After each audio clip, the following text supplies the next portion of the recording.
Right, and we are live. So hopefully somebody's going to come into the chat shortly and let me know if this is actually working. Bloody hope so. I've got my beverage ready.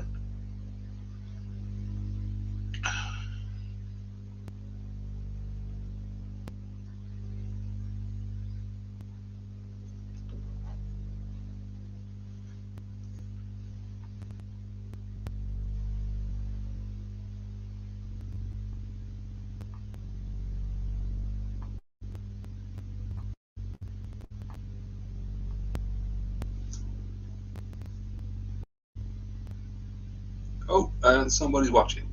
Hello. Whoever you are, say hello.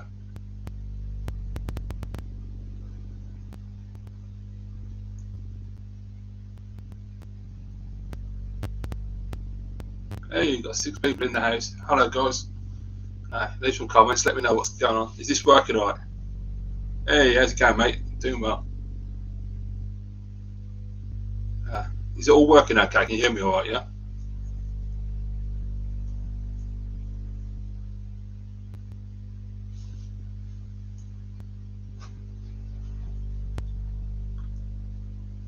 So I just thought I'd come on and have a bit of a chat and a catch up with everybody. So if you've got any questions, guys, just pop them in the chat room for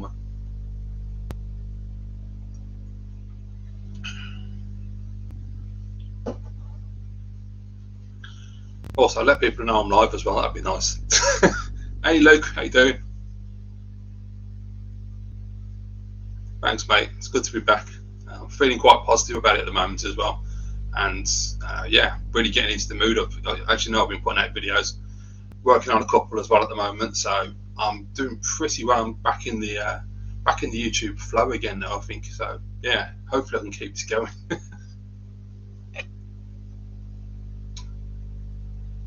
So is the angle okay as well? I think it's pretty. I think I've got everything in the background as much as I can't do much about the pictures, unfortunately, using the webcam. But like, got all the other stuff. Yeah, hang on, which way is it? That way. So yeah, you can see a little bit. So it's a bit awkward now. I've got this new chair because you can't really. It's really hard to like, yeah, get the angle and show everything. Not that I've got a lot, but you know. So what are you guys doing tonight? You've been playing games, chilling, watching any YouTube. What's going on? Yeah, well, yeah. The last good thing I watched was the Responder on BBC One. I was really surprised how good that was. Actually, that's a cracking show. And I mean, usually I'm just watching American stuff, and I'm still behind on films. Still got a load of films on Netflix queued up. I've got to get to. And yeah, that's a bloody nightmare. I've got to watch that Munich film that just came out. Oh, thanks, Luke. Yeah, absolutely, mate. That's the way I'm approaching it. Just the way it used to be, just a bit of a fun hobby, just something to do, and just catch up with people basically, and just share the love for games. That's it. Yeah, I'm not. Yeah, if you take it too seriously, it can seriously overwhelm you. So, what are you guys watching? Anything good? Anything you can recommend?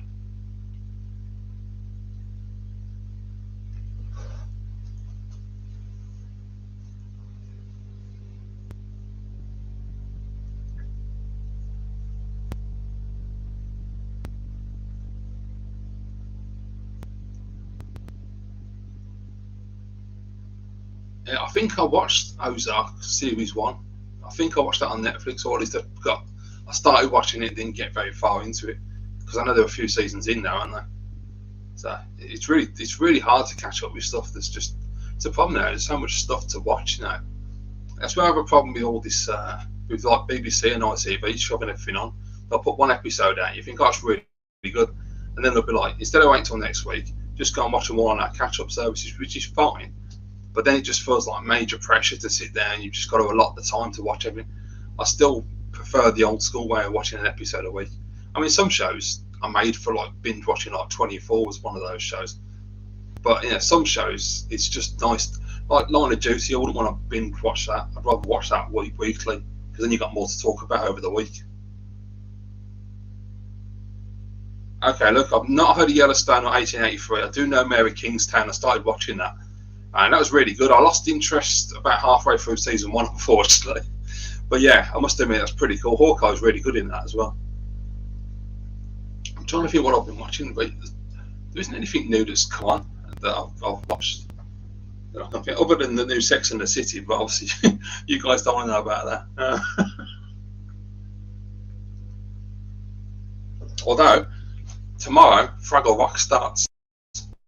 Well, tonight in America, brand new Fraggle Rock on HBO Max. I'm absolutely blown away that's happening. Oh, hello, Justin. Yeah, don't blame me, mate, to be honest. He's better off without it all. Yeah, I think you're right. Look, I remember seeing I used to watch John Campion regularly. And I remember him saying, God, probably even 2 years ago, so Netflix was considering changing from binging to weekly. Because, it takes away the conversation. And if you binge everything, you've got like a weekend to go, oh, did you see that show? And everyone talks about it and then it's over. Whereas if you've got a show like back in the day, you had like Alias, 24 Lost, and many others, and you're like 23 or 24 episodes, you've got to wait 23 to 24 weeks. You get way more conversation out of that. Fraggle Rock, hang on, is it already on there? So I was going to get it tomorrow morning, so yeah, I watched the preview they put out on YouTube, and it was like massive nostalgia overload, seeing all those puppets in the dozers or doozers or however you say it. I love those little dudes. If that ain't going to be the next collectible, if that show takes off, our rooms are going to be full of little dozers and bloody Fraggle Rock characters. Yeah, I actually, Andy, you know what, mate? I did used to watch Ally McBeal. I'd actually forgotten about that. Good show. Yeah, it's a good show. I like that. Yeah, you know me well, mate. If you think I like a show like that.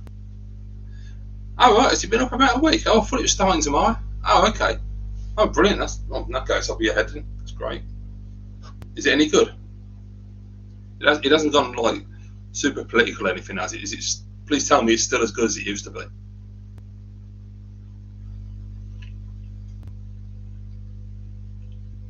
Nice, Andy. I got the Mask box set many years ago now, and it's still sitting over there sealed. I really, one of these days, I'm going to sit down and watch the entirety of Mask.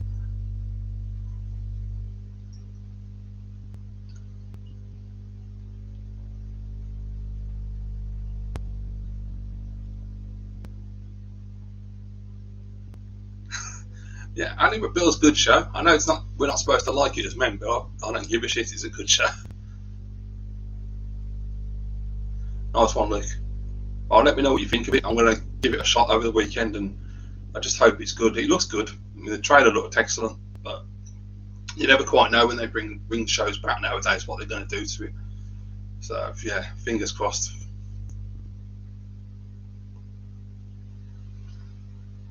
Oh, hello, Dan. Where am I at with game collecting? How do I put the... hang on a minute, I've got to try and find out. There you go, sussed it. See, I'm a total amateur at this, so bear with me. So, yes, Dan asks, where do I stand with game collecting? At the moment, mate, last year I completely quit and sold everything and got out of it completely. For the first time ever, I've actually managed to completely get out of it, and I haven't thought about going back.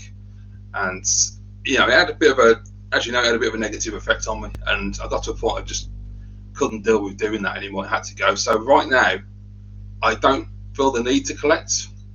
I have thought about systems I'd like to buy in the future, because you can always buy back things if you want to. But realistically, right now I'm quite happy where I am. So at the moment, I've got a PS4, Evercade Versus, Xbox 360, and the Wii, and that's enough for me right now. Who knows what will happen in the future? I'll never say never, because I'm a collector at heart, so maybe one day when I'm able to, I might get back into it, but I am way more chilled out about it than I ever was. I don't feel the need to just constantly buy all the time, and I would say I buy a game to play, but I don't buy games that often now. In the last 12 months, it's really, really gone down, and I've only just, a couple of days ago, bought some new games for my 360, which I'll be doing a pick-up video for. So that's all where I am right now. So thanks for that, Dan. What's Luke saying? Luke, absolutely right, mate. Who gives a shit what people think? I watched Sex in the City back in the 90s, and I'm watching the new version as well, and I'm happy to admit it. Yeah, I never used to watch chick flicks, It was only when I saw Walk to Remember, that's when I got into them, because I love that film. I happened to just catch it one night on TV, and it's absolutely brilliant. And then went back and watched things like Bridget Jones and Legally Blonde and all the stuff I'd never seen. And you know what? I missed out because Bridget Jones is brilliant, all three of them. And the two Legally Blonde films, the second one's not as good as the first, but the first one's really good. And they're making a new one of that. You know, even musicals. I'd never watch a musical. And then I saw The Greatest Showman. And before that, I'd only seen Grease and Hairspray. And you know, I've never been a big musical fan, but now I'll give any of them a try. So yeah, just, you know, at the end of the day, this life's too short to give a shit if people judge you.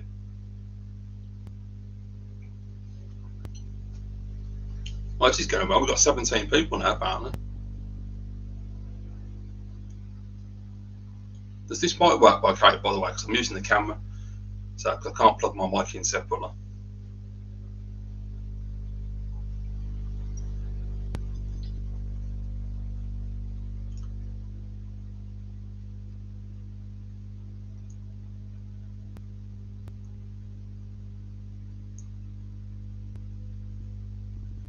So what are you guys doing, like, game-wise at the moment? You know, you got any consoles or any handhelds or anything you're looking forward to buying?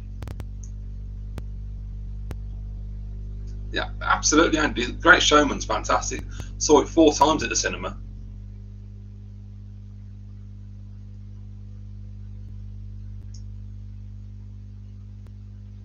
Yeah, that's a good point. I'll just show you that, guys. Hey, Daz, how's it going, mate? So I think it's a good comment from Luke here. I pick up dirt cheap games digitally on sale, but believe it's an age thing. We're obviously got to the stage where the stress of backlogs and all the wasting money on games we don't really need. Yet the backlog, and that's the problem when you, especially with collected, if you're just buying constantly, you can, especially if you're buying systems like disc-based systems, you can quickly end up with like a shelf full of games, and you're trying to get to them, and you just, yeah, it just gets too much, and you can just pull the pressure on, I think. Ah, here we go. So we've got Daz in the house, Director 80. We've got Cybersnake 7. Jay, how's it going, mate?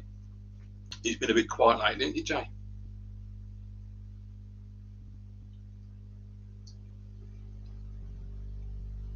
What have you been up to, Jay? Anyway, you still buying them figures, or you still buying games as well?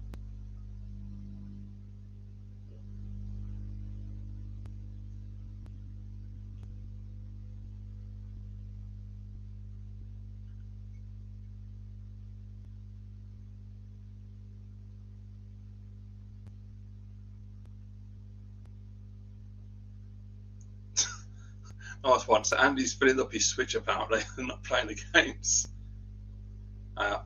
Question from Daz.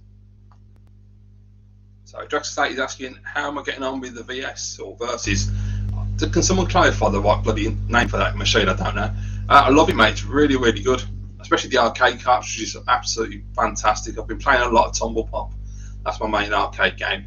I beat Double Dragon 2. I beat Dragon Ninja. I beat Sly Spy. I beat Breakthrough, which was really, really hard, but really good.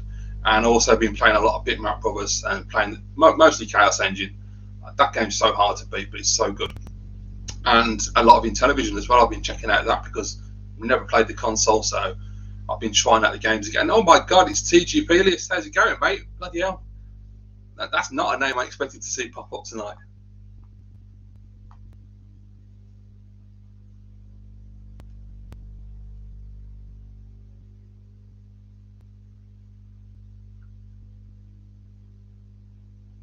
Well, Jay, what have you sold? I'm assuming you've still got the Super Nintendo, though.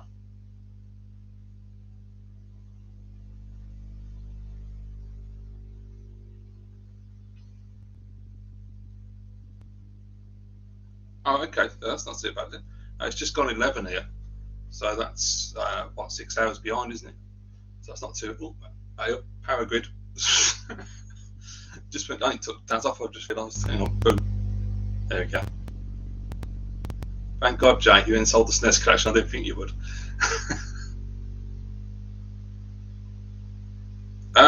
Great. Good point from Andy there. So, yeah, I'm not really into handhelds. I'm not a big handheld guy. But basically, last year, when I sold everything, I wanted to figure out a way to play retro on the TV.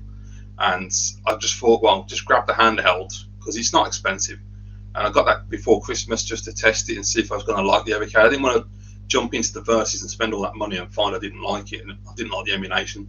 So I bought the handheld, tried that, Works really good as a handheld, but plug it in the TV, it's fantastic, even though it's only 720.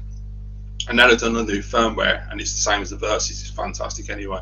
But yeah, that's the reason I just picked it up, just to see what it was like, and I was quite impressed. So then I got the Versus for Christmas, which is absolutely bloody brilliant.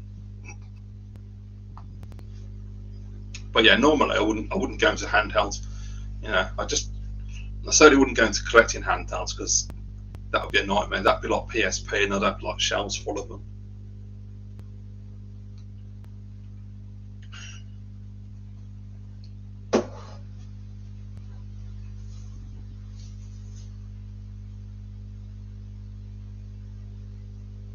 Have you got it, by the way, Andy? Have you got the handheld? I think you're pretty much on the Evercade train, aren't you?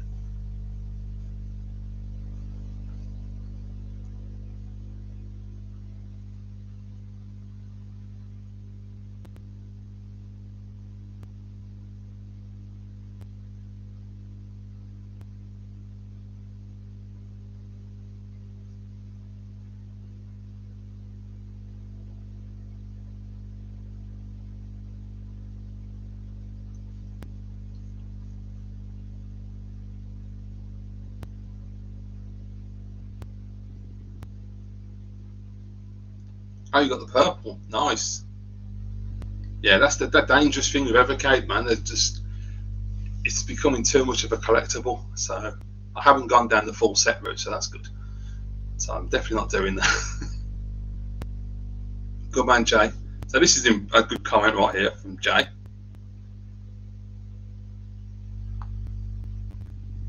So Jay's looking forward to his Amico. Hell yeah, Jay. So am I, mate. I can't bloody wait.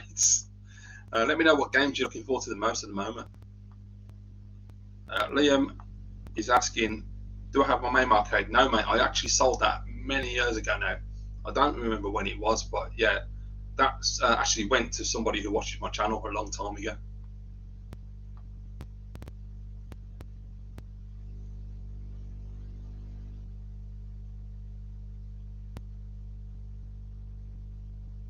So that's an interesting comment from Jay there. So he's saying he went through what I did. So yeah, yeah, absolutely, mate. I mean, you know, it's a difficult thing to do to get rid of your collection. But you know, if you're thinking about it, you pretty much know it's the right thing to do, and it can definitely help. You know, I mean, emulation isn't as fun as collecting, but it certainly takes the pressure off. There we go, Dan. Great question.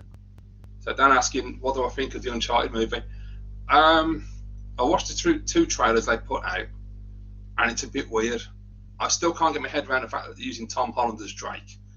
I could understand if they were doing like Carter Hayner for number 3 and they were doing young Drake. I could get on board with that.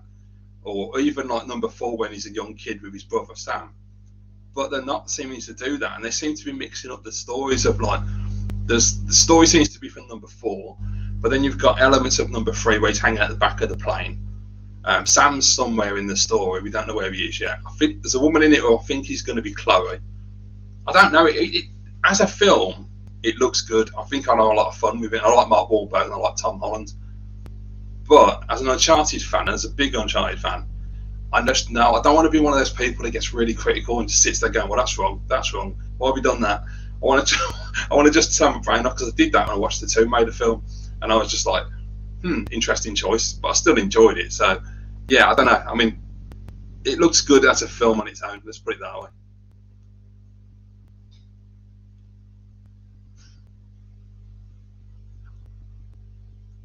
Yeah, Justin, great point about Evercade as well. They know what they're doing, numbering the spines. They definitely do, don't they? It doesn't work with me though, because I look at some of the collections, they just don't appeal to me. And especially if it's only got like one game. Some collections I'll get it just for one game, but some I won't. Like I've got the bitmap collection, which I play Xenon 2 way more than I thought I would, and it's got Speedball, which I've dabbled with, but it's not the same as the Amiga. So really, it's a Chaos Engine cart, but yeah, most of them just don't really appeal to me, to be quite honest. Yeah, I just want to be completely careful when it comes to Evercade. I only buy the carts that have a lot of games I want to play and really enjoy. Such as I picked up the Technos Collection 1, I think it is, before Christmas, because it's going out of print soon.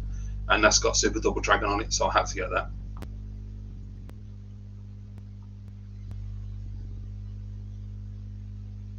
Oh, TG, man, that's a shame.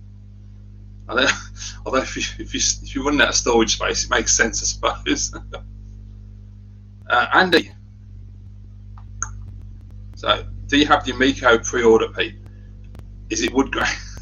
Right, I'll be honest with you, mate. I used to have the pre-order. I don't currently because of finances. I can't afford to have it on pre-order. I've got to wait until it comes out and then buy it. So that is unfortunate.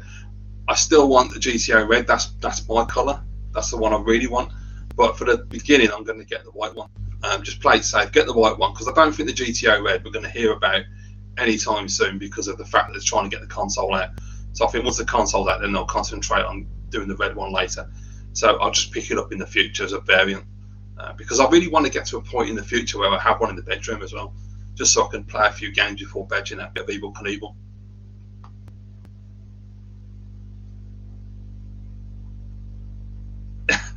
Yeah, Dan makes a good point there. It's about the old Uncharted film, about Tom. All you see is Spider-Man. That is difficult because, he's had 3 films. He's got one out currently. He's going to get a bit.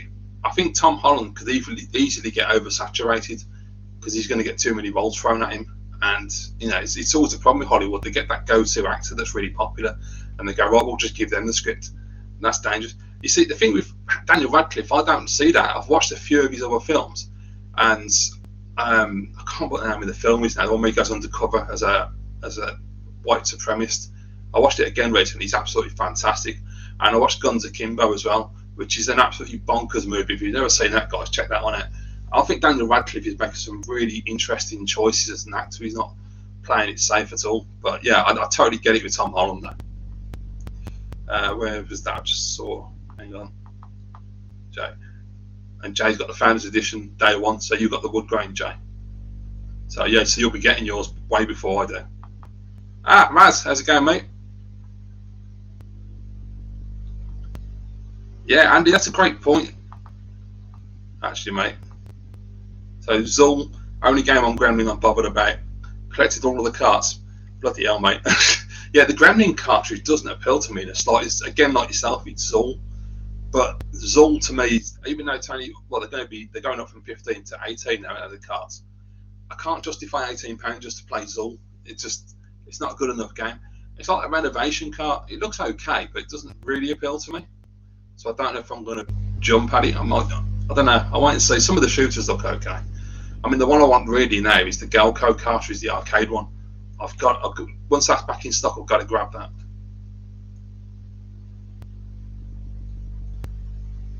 I didn't know he was in Green Street, was he? That's the one with Frodo, isn't it, Green Street, the football hooligan film? I didn't even know Radcliffe was in that.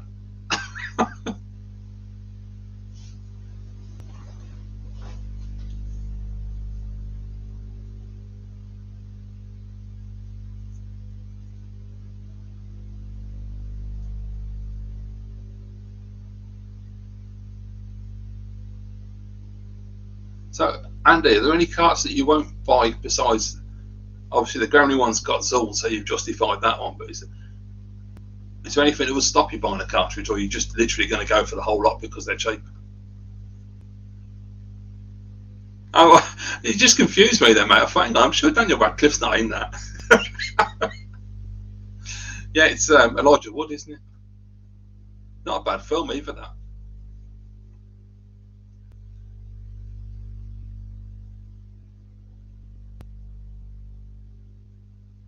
Is anybody not on the Evercade, by the way? Is anybody like not interested at all?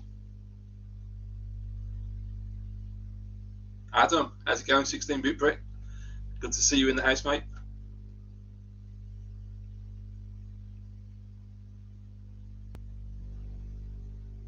And so far the questions in, guys. Anything you want to ask me, just go for it.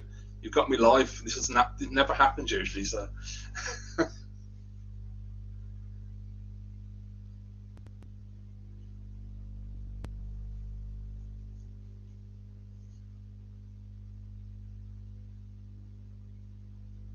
Doing pretty well there. 26 people. I did not expect that many.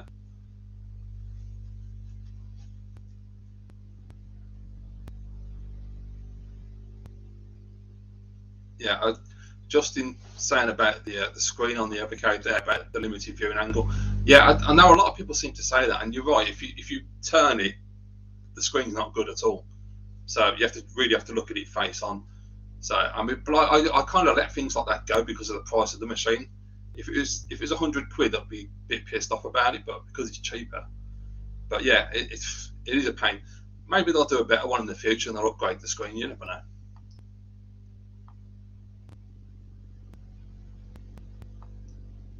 Mr. TG Peerless. Yeah, Xenocrisis is one I've got to get. The Xenocrisis and Tanglewood. I don't really care about Tanglewood, but Xenocrisis looks really good, and for the price, I definitely think that cartridge is worth picking up.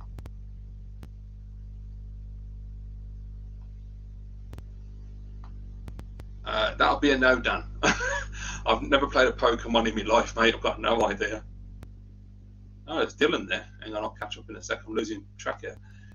Right, Adam. Have I owned a Switch? I did, mate. I got one in 2017 just after launch. I played through Mario Odyssey. Absolutely loved it. And then it never got touched because I had the Xbox One and PS4 and it just sat there doing nothing. I think I played a bit of Street Fighter and that was it. So I sold it and I've never bought one back. And to be honest, I won't now because the library is so massive. It's just impossible to catch up, and also cost me an absolute fortune. So what's Jay saying? Best film of 2020? You know what, mate? That's a really great question, and I can't remember half the film that I watched last year, even though I watched a ton of them. Well, give me some suggestions. Let me know what films. I can't even remember what came out. What did I watch last year? I mean, actually, you know what? I'd probably end up just playing it safe and going with No Time to Die. That did come out at the end of the year, didn't it? Because it got pushed. Did I watch that beginning of this year? No, I think I saw it last year. That was a brilliant film. But let me know some films because I'm blanking on what came out. Alright, hang on. Shit, let me catch up.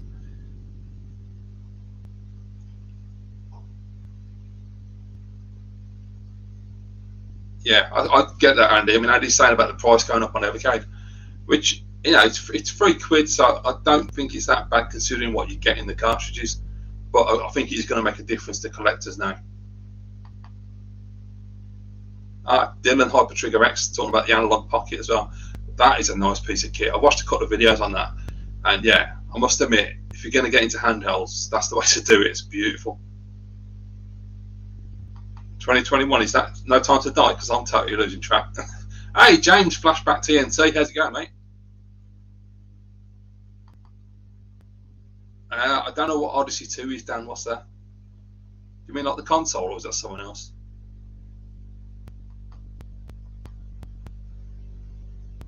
Yeah, Raz, everybody's loving the Switch except for me. Andy asking about the crank machine, the Playdate. You know what? I actually still think that's got a potential. I think if they get it out and they don't have any problems with it, it's one of those weird, like, niche little things that could easily take off and be like a phenomenon, like the Wii. I don't know. It's a really weird little system. It looks interesting, though. Jenny, how's it going? Brilliant. This is so cool seeing all these people turn up tonight.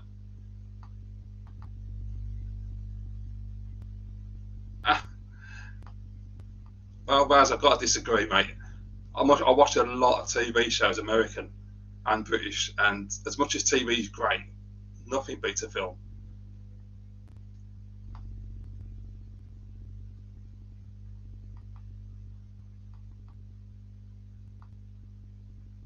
Yeah, all right, Justin, I see what you mean about the ending of No Time to Die. I get that. To be honest, the first time I watched it, there were little bits of the film that bugged me. And then the second time I watched it, I didn't care about any of them. They didn't bother me as much. There were still moments in it that I don't appreciate them doing. The ending is, yeah, the ending's divisive, of course. And to be honest, I don't think it makes a lot of sense to the mainstream audience, but there must be a reason. I was seeing Mario Odyssey 2. Yeah, sorry, Dan. Would Mario Odyssey 2 make me buy a Switch? Possibly, but quite frankly, right now, I just want my Amico. That's the thing I'm most interested in. But yeah, I think when the Switch is done and they move to the next console, maybe then I'd look at it. But the problem is the library is so huge and there's so much good retro style stuff that came out on bloody limited run which I'll never own because of the stupid eBay prices. And it really puts me off, and it just seems like an absolute minefield to get into it. I mean, it's a great console, and I really enjoyed it when I had one. And Mario Odyssey, the first one, was brilliant.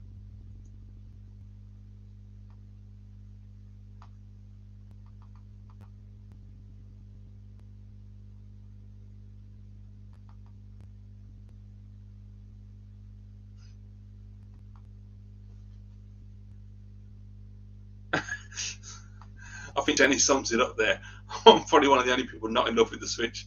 You're absolutely right. I'm in love with the Amico, and everyone hates me for it. So what can I do?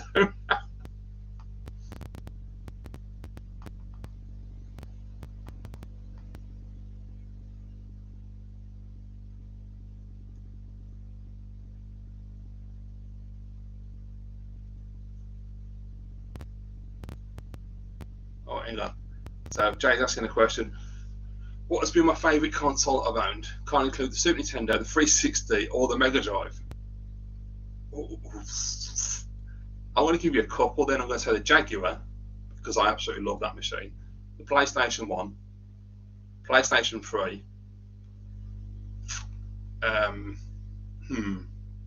Is there any other? Yeah, I'll probably just leave it at those three, I think. Oh, Xbox, obviously, original Xbox. How can I not say that? Jesus. And he's asking if I'd consider Xbox and Game Pass. I'd get the Xbox, maybe, but I won't get Game Pass. I've tried Game Pass when I had an Xbox One, and it doesn't work for me. It's just overload of games. It's just too much. And I found I was just jumping from game to game to game. I wasn't playing anything properly. So, yeah, as much as it's a great service, it doesn't work for me.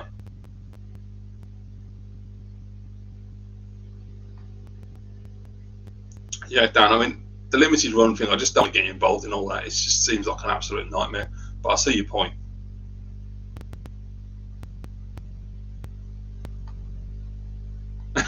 And Jay's just put all the original Xbox. Okay, we can't put that in there. Fair enough. The other Jay's in here as well. Bubblegum. Hello, mate.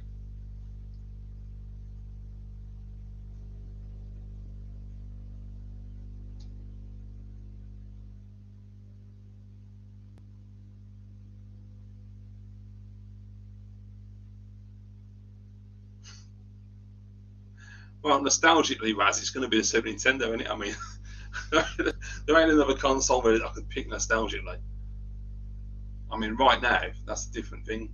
Hey, Steve, how's it going, mate?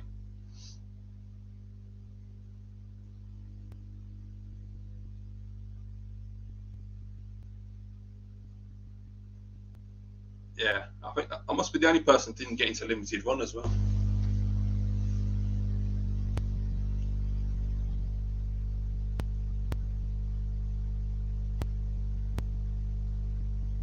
Oh, Christian as well. Hello, mate.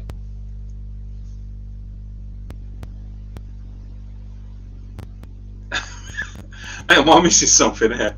The Titanic, what, the actual ship or the film? Please elaborate on that, mate. I'm not sure.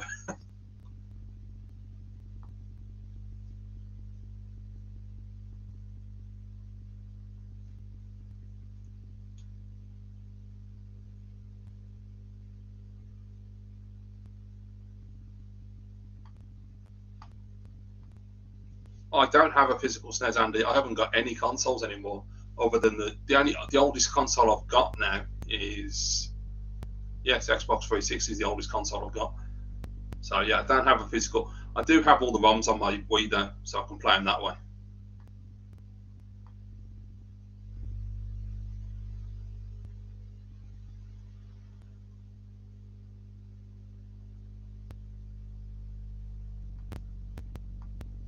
Oh, the boat itself. I don't know. There's not much I can really say about the Titanic, to be honest with you.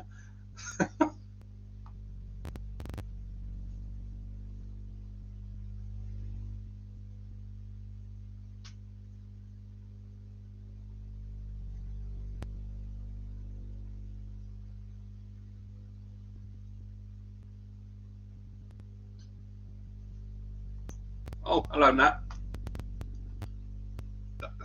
Pretty much all of them, but Meat Feast probably, or occasionally I like Hawaiian. because I do like my pineapple on my pizza.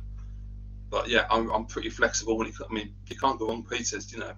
But yeah, usually meat feast, just shove it all on, all the good stuff.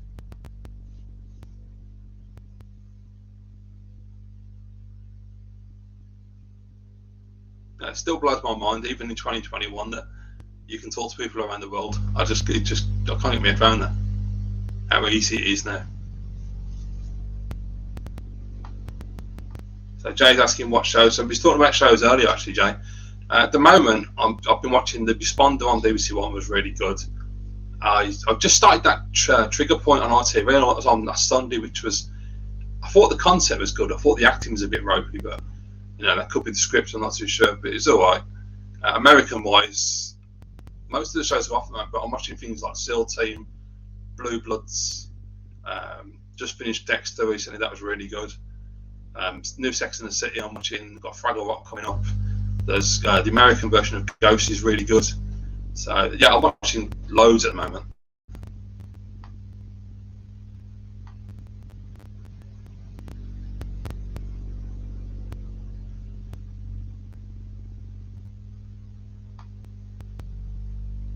That's a great question, Christian. So favourite part when I played it for the first time. First time I played it, I mean, that was so long ago. I don't know what it would have been at that.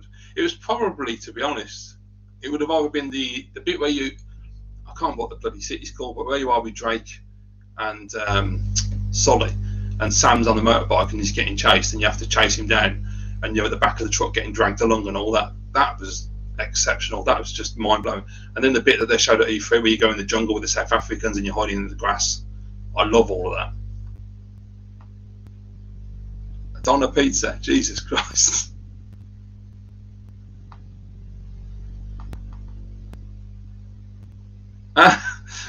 Thanks, Andy. So, what's my take on Britney being awarded her freedom? It was an interesting time, mate. I wasn't really following all of that. I watched it a little bit here and then. I watched documentaries about it, and none of it made a lot of sense. And I did honestly felt like at one point that maybe all these fans that were going crazy were getting the wrong end of the stick, and there was a lot more to it behind the scenes, because obviously the legal team know more than the average public do. But it turned out it was what it looked like. So yeah, it's a bizarre situation that happened. It's great she got a freedom, although I do worry about her because I see her on Instagram and the way she's acting. It does make me wonder what's really going on. You know, it's a bit frightening. But you know, she had a big spat with her sister and everything like it's all kicking off.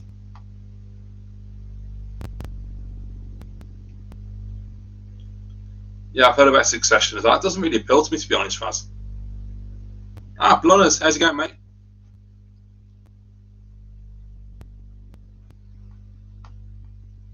I did indeed, yes. I haven't got anything retro at the moment, so I'm completely out.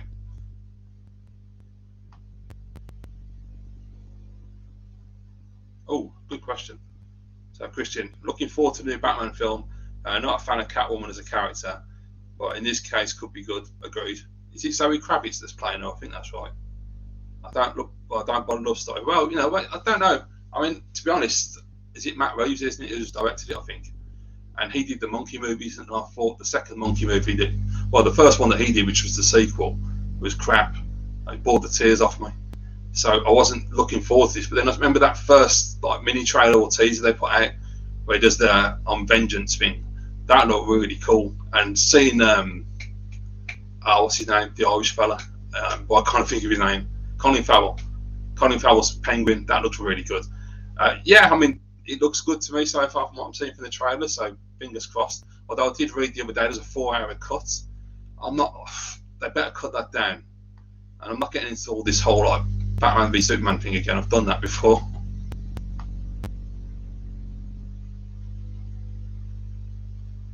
Okay, what's that about? What's that about, Dylan? I know what MK Ultra is. Who are you asking about?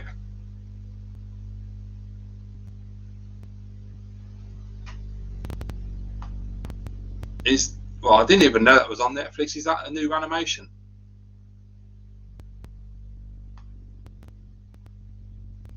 Oh, no way. I didn't know they were filming Batman in Liverpool. I didn't even know they was filming over here, to be honest. I mean, it does look good. I mean, the trailers look great, and Pattinson's a great actor. But I don't know. Wait and see. I just wish to stop with this bloody trend for making films really long. It's like they sort of tried it and they went 2.5 hours, and people went, "Oh, that's okay." Then it was 3 hours, and it's like just keep the film simple. Yeah, Colin. Yeah, you see him in the trailer, Andy driving the car. That's Colin Farrell. It's absolutely mental. I can't get my head around that, to be honest. I'll definitely go and see it when it comes out, though. And also, you've got Jeffrey Wright, who I absolutely love, so that's got to be a good point. Oh, hello, Jack. Yeah, doing well, mate. Thanks. Hope you're well.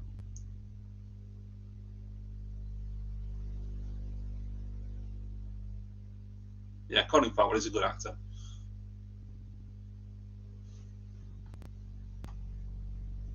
Hang on, where's that gone? Yeah, I would agree with most of the time, 90 minutes. Sometimes you can stretch to 2 hours if you want to make the pace run a little bit better, because sometimes it can be a detriment with the editing. Like The Greatest Showman, as much as I love that film, you can see all the quick edits where they've chopped it and they've took things out. And I think the pace is a bit too fast. It needs to be slowed down a little bit. But yeah, anything over 2 hours is just ridiculous. It gets silly then.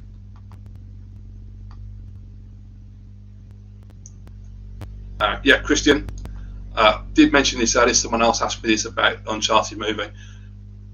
He is too young. Absolutely, I agree. I just don't get what they're trying to do, and it's just bizarre the way they're mixing all the different stories together. And as far as I know, Naughty Dog are involved, or maybe I don't know exactly who involved. I don't know if it's I can't remember the bloke that does Last of Us and everything. But yeah, I don't know. It's a bit weird. I'll wait till I've seen the film. I'm not going to judge it too early. Oh, hello, mate. I don't know how you pronounce that. Is that Broseb? That's probably what it is, isn't it? Hello, mate.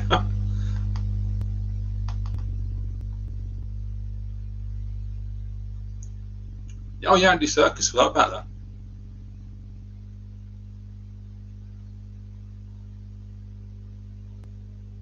Well, yeah, that's a good point there, isn't that? But also, they also have a terrible habit these days of not being able to make one complete film. They always have to make a film that has an ending that leads to a potential sequel, and that can be quite annoying, because sometimes it'd just be nice to watch a film that has a beginning, middle, and end, and not have to think, oh god, they're trying to spawn a franchise.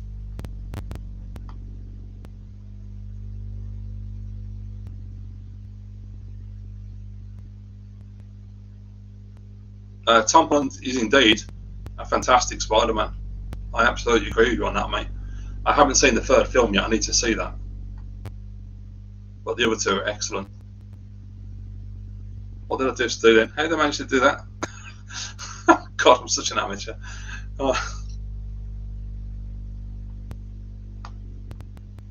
Not at the moment, to be honest. I've been dabbling, like playing some Evercade. That's always on, and playing a bit of Xbox 360. Yeah, I'm not playing games as much as I used to be quite honest. To be honest with you, I've been playing level 1 demo of Moon Patrol on my phone for the Amico more than anything else. But yeah, I really need to make the effort.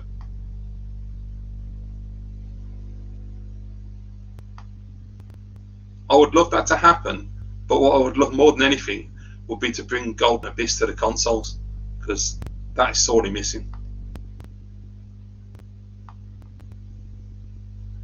No worries, Jay. Have a good one, mate. And new video coming soon, which is brilliant. That's good news for all of us. Be good to have you back.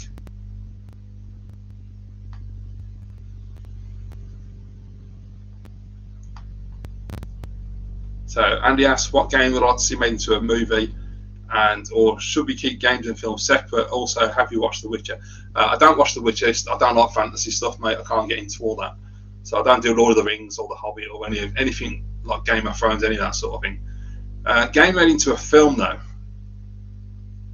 it's really hard. It's finding the right one that's going to work. I mean, The Last of Us, I think, is getting a TV show, but that would have been a great film. But then A Quiet Place has already done that.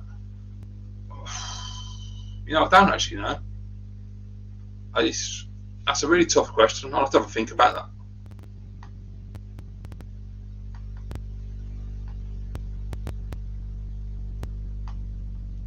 So Justin, new Matrix film wasn't my cup of tea.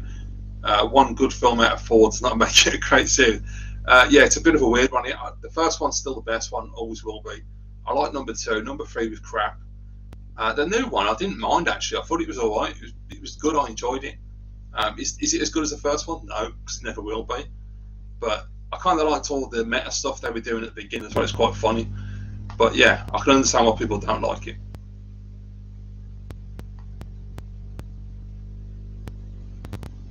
That's a good question. If anyone knows the answer to that, I have no idea. I just remember hearing it's being made into a TV show.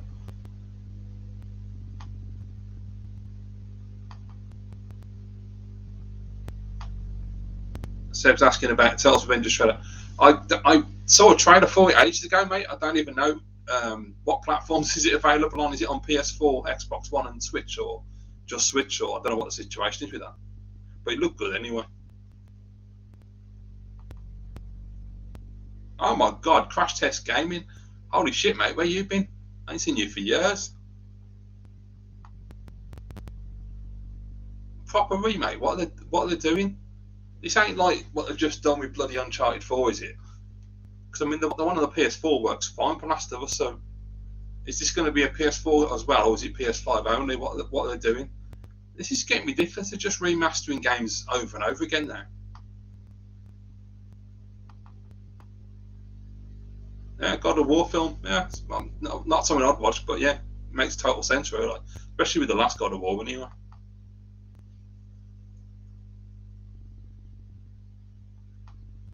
Right, it's 7th Gen 360 because I don't number my generation, so I never know which one's which. Yeah, I'm not saying. Well, it is a bit of bit of a preemptive move here. The 360 is staying because I couldn't sell it. No one was interested in it, and quite frankly, I had one offer and it was way too low. So I'm not just going to get rid of it for the sake of getting rid of it. And I would have only gone and got a PS3 anyway. So I just thought, just keep the 360. But I have got a video coming out about that in a couple of weeks, which I'm working on currently.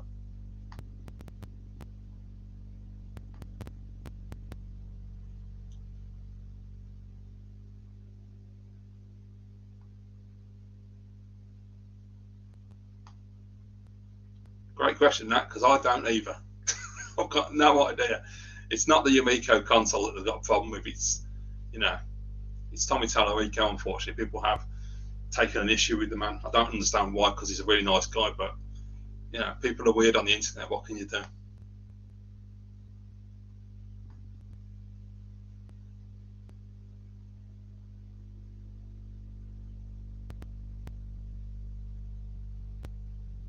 Yeah, I mean, as much as neither of those appeal to me personally, I do think you're right there, Dylan. That's a really good choice. God of War would absolutely work, and Horizon Zero Dawn would be like a massive epic, so that could look really good. Oh, thank you, mate. So, yes, 360 is. See, I'm old, mate. I do 8-bit, 16-bit. Well, I do 1970s, then 8-bit, 16, 32, 64, 128, and then it's then it gets weird. Then because the 128 has got the Xbox, which is not a 128. That's a PC in a box. And then you've got the fake HD generation. Then you've got PS4, which is just a PC in a box. Where are we? Jack Turner. Boom. Right. Do you still play any 60-bit games? I've been playing Shadow Man Remastered. Nice. Yes, mate. I do occasionally. I haven't for a couple of months. Except for on the Evercade. I've been playing Chaos Engine and a couple of Mega Drive games on there. But yeah, I've got all the ROMs on my Wii. So once I've got to go get a new Wii to HDMI because mine broke, unfortunately.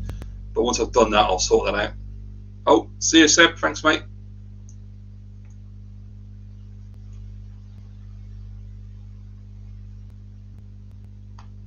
Yeah, Dylan, I don't blame you, mate. I've been in the cinema once, and that was just to see James Bond. That was it, and that was when all the restrictions were off, and it was all right to go. But yeah, I mean, during the actual major part of the pandemic, I just didn't go to cinema at all. And my cinema's pretty good. You don't get a lot of people in there, and they do a good job of spacing everybody out, and they've got all the protocols. But I just did not feel comfortable going, not until I've been vaccinated anyway. Oh, brilliant! Where's it gone? That's brilliant, Christian. Which one did you pre-order, mate? What colour you gone for? And also, let me know what games you're interested in. Yeah, he's a bit of a twat, to be quite honest with you. He had a pop at me a while ago when he was stoned, as well as a few other American Amico fans. And I think I think he had a go at my mate Rob as well down in Essex Retro Gamer. He's a bit of a dick. He started off alright. He was totally pro Amico, and he was completely on board with it. And then suddenly he realised he could make more money by making bullshit anti-Amico videos and getting clicks and whatever you want to do. So whatever makes you happy, I suppose. Yeah, watched Shang-Chi, bored shitless, fell asleep, unfortunately. I really wanted to like that film. I thought it was going to be good. Eternals, I haven't watched that yet. I've got to watch that. Yeah, I don't expect much from it from seeing the trailer, but hopefully. Now, there's a good one. Andy, the new Ghostbusters film surprised me. I'm not a big Ghostbusters guy. I watched them as a kid, the first two, and I watched the one in, was it 2016? Was it the last one? Which was not very good at all. The ending was alright, the fight, but yeah. But I must admit, Afterlife, as much as it's a retread of the original, it was really good, really well made, great effects. I really like the fact that they brought a cameo, should I say, for anyone who hasn't seen it. But yeah, Afterlife's excellent. Clay graphics in the house. How's it going, Clay? So just finished watching Afterlife. Switch on YouTube, and here I am. What did you think of it? Was it good? I'm just saying, I really enjoyed that film. And why am I on here? To be honest, mate, I was bored, and I thought, come on and do a quick hour. 27 people in the chat. Right, here we go. Thank you, Rich. So, Last of Us remake, new graphics like number 2. Okay, don't really see the point. And potentially new gameplay. In what way? Can't see that. What are they going to... They're not polishing a turd at this point. It's just like, what's the point of this?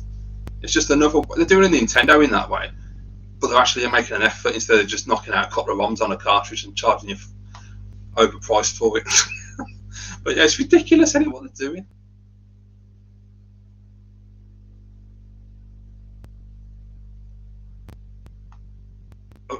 What you mean, because of like review tech, or because me and Rich are really me and Rob, sorry, are really cool. I was on Rob's. I did an interview with Rob before he even did the Chatting with Tubers, where we talked about mental health and retro collecting.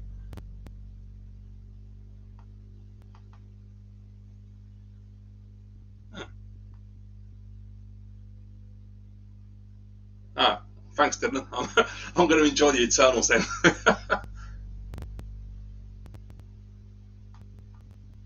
Clay's just finished off watching Ghostbusters. It was definitely a film with heart, wasn't it? Especially at the end. I was really surprised. But yeah, I actually think they did a really good job of it. I was quite surprised by the cameos. That I didn't expect to see that.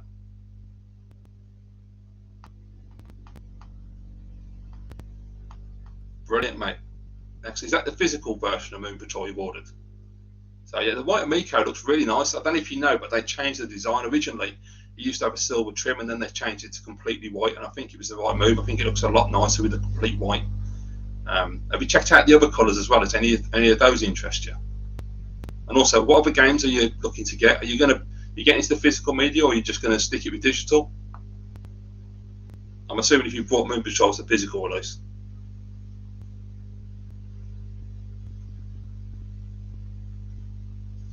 There we go. Boom. So have you got your Moon Patrol? Has it come through in the post, or is it on pre-order? Because I'd love to know what you think about it, mate, because I like the way they look, and I really like the lenticular cards and the coins. I'm not so keen on the black Intellivision throwback card for the RF. Yeah, RFID. I would prefer it if the lenticular card was the RFID personally, but I understand that the first one are really for nostalgia. But I do think that the physical media is really cool, a really good way to bridge that gap of digital ownership. So yeah, not bad.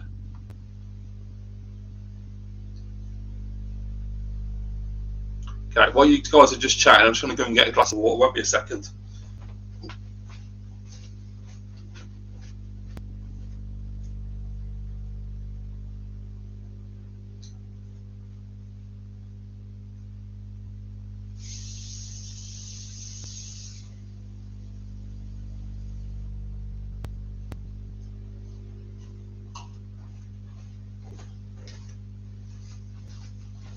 And I'm back. Right, where we got that? Okay. Okay, Dylan, thank you for just dropping by, mate. Appreciate it.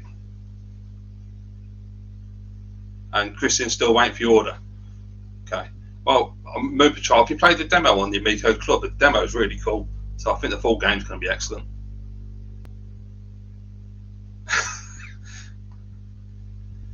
That's a great point, Justin. I must admit, I never thought it'd happen, but I'm kind of getting a bit of comic book burnout. And that's what's kind of slowed me down. Like, I watched Shang-Chi and I didn't think much of that.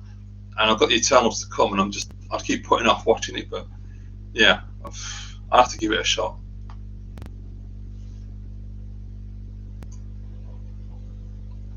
Bloody hell, we got 31 in the chat. What's going on?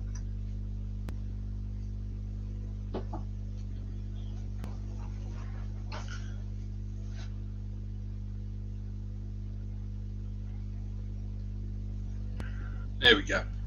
Right, boom. Great question from Andy. If Amico flopped, would you be okay with just playing the 6-packing games? I hope it doesn't. Well, so do I, mate. But yes, absolutely. That's the great point. I mean, that's the thing, really. Because even if it flopped, you'd have more than the 6 games, because they're going to have about 20 odd games coming out anyway in the store. So, you know, the physical games and all the stuff that's going to be on the store day one, even if it flopped, there'd be absolutely plenty to play. So yeah, absolutely. You know, it ain't going to flop anyway, but you know, I'd be happy with it either way. Boom. Bill posters. Yeah, I did talk about this earlier, actually, mate.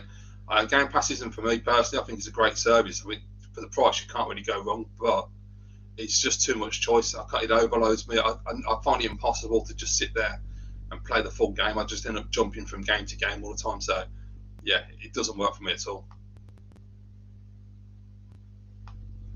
What brought it on for you, Clay? When did you start getting your burnout?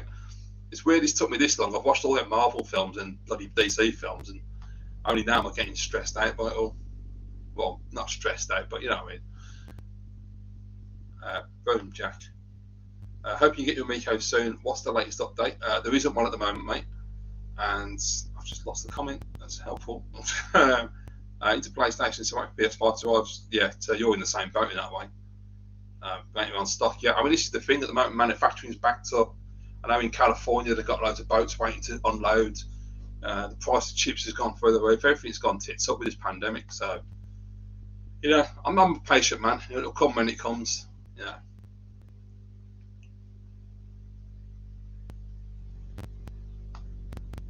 Right, okay, so there's another post-credit scene.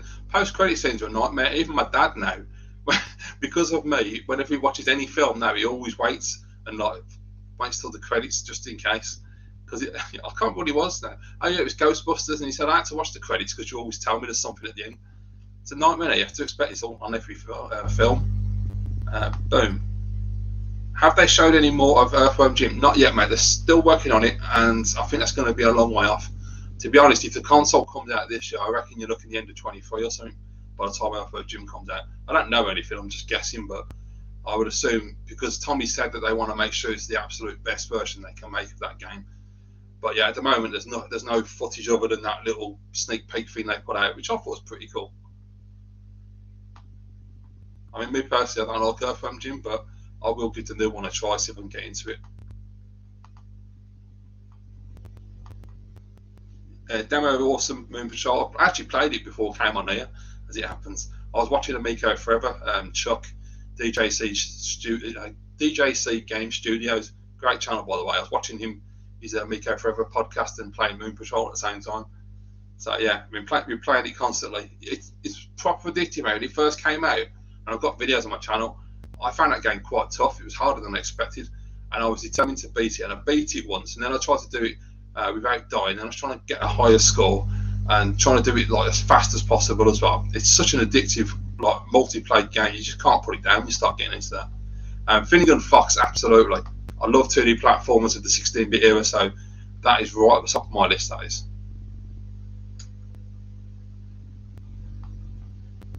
No, nobody got it because it wasn't scheduled. They said they were trying their best to get it to the Founders Editions, I think it was, and the VIPs. They were trying to make that happen at the end of the year, but they couldn't do it. So, unfortunately, I mean, they shouldn't have said that. I think realistically, they should have just not said anything.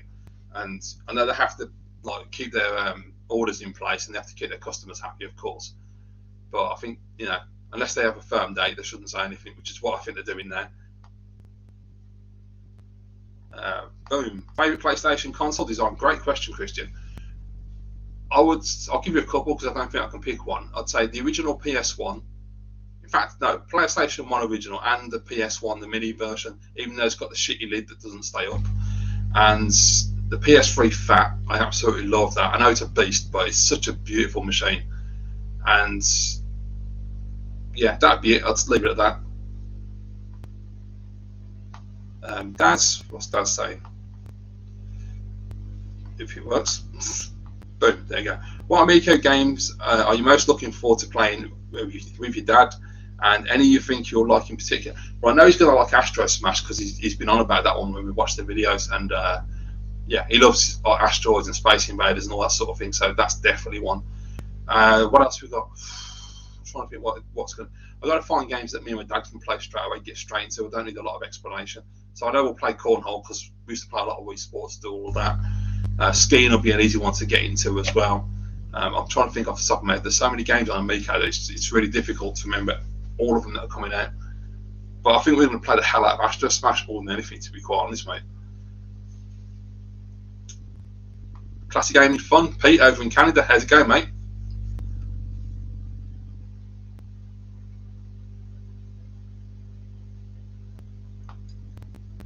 Cheers, mate. Appreciate it. Yeah, absolutely loving the Evercades. Brilliant. And you see, our mate Pete over there in Canada, he knows what's up. Nitro Derby, absolutely. I never even thought about that. But yeah, there's another one, that's Nitro Derby. So if anyone that doesn't know, Nitro Derby is a top-down, old-school racing game like Skid Marks or Supercars or Ivan Ironman Stewart's Super Off-Road. And that's on Amico, and it looks absolutely fantastic. Still waiting for an update on that one there. Yeah, absolutely. PS1 with the screen is really cool. It's just that lid. It just, for some reason, it never shuts properly. But I think the compact design of it and the way they've done the buttons, I think it looks great. I really like that console. And the PS1's a classic. Thoughts on PS4 slim design compared to original? Looks way off to me. If I look at it at the side, it looks sleek. If you look at it at the front, it looks really bad. Well, I've had the original PS4, which I didn't really like the design of. I had the white Slim, which I thought the Slim was quite nice, and I've got the Pro now. I don't know. I think all the PS4 releases, they're not exactly like ergonomic or sexy, are they? They just slap the plastic on top of each other, so they don't really excite me. But yeah, I don't know. I thought the Slim was okay myself. Oh, Jan, how's it going, mate? Nice to catch you live. When do you think your Miko will finally come out and when you hit retail? Mate, I wish I knew. It'll be in 2022. That's all we can say at the moment, as you know. Jan's always in the chats on Miko, by the way, in all the podcasts. Really nice guy. But yeah, I honestly have no idea, mate. It's going to be this year sometime. Just hopefully they'll let us know sooner than later.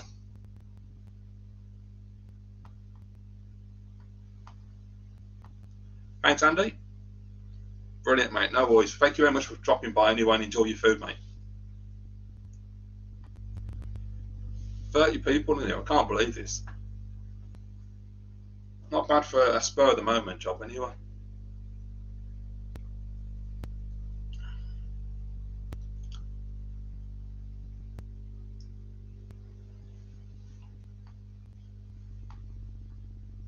Yeah, so yeah, the white does look nice. The black in the middle makes it stand out, yeah.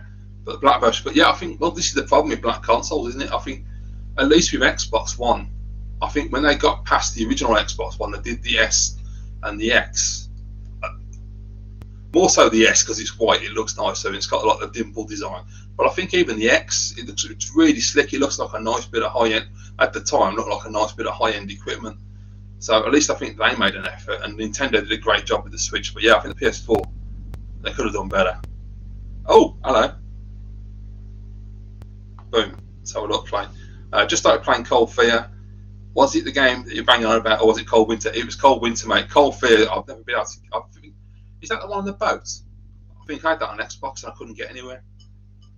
Enjoying it, but the save system his pants, predetermined save point. That kind of sucks.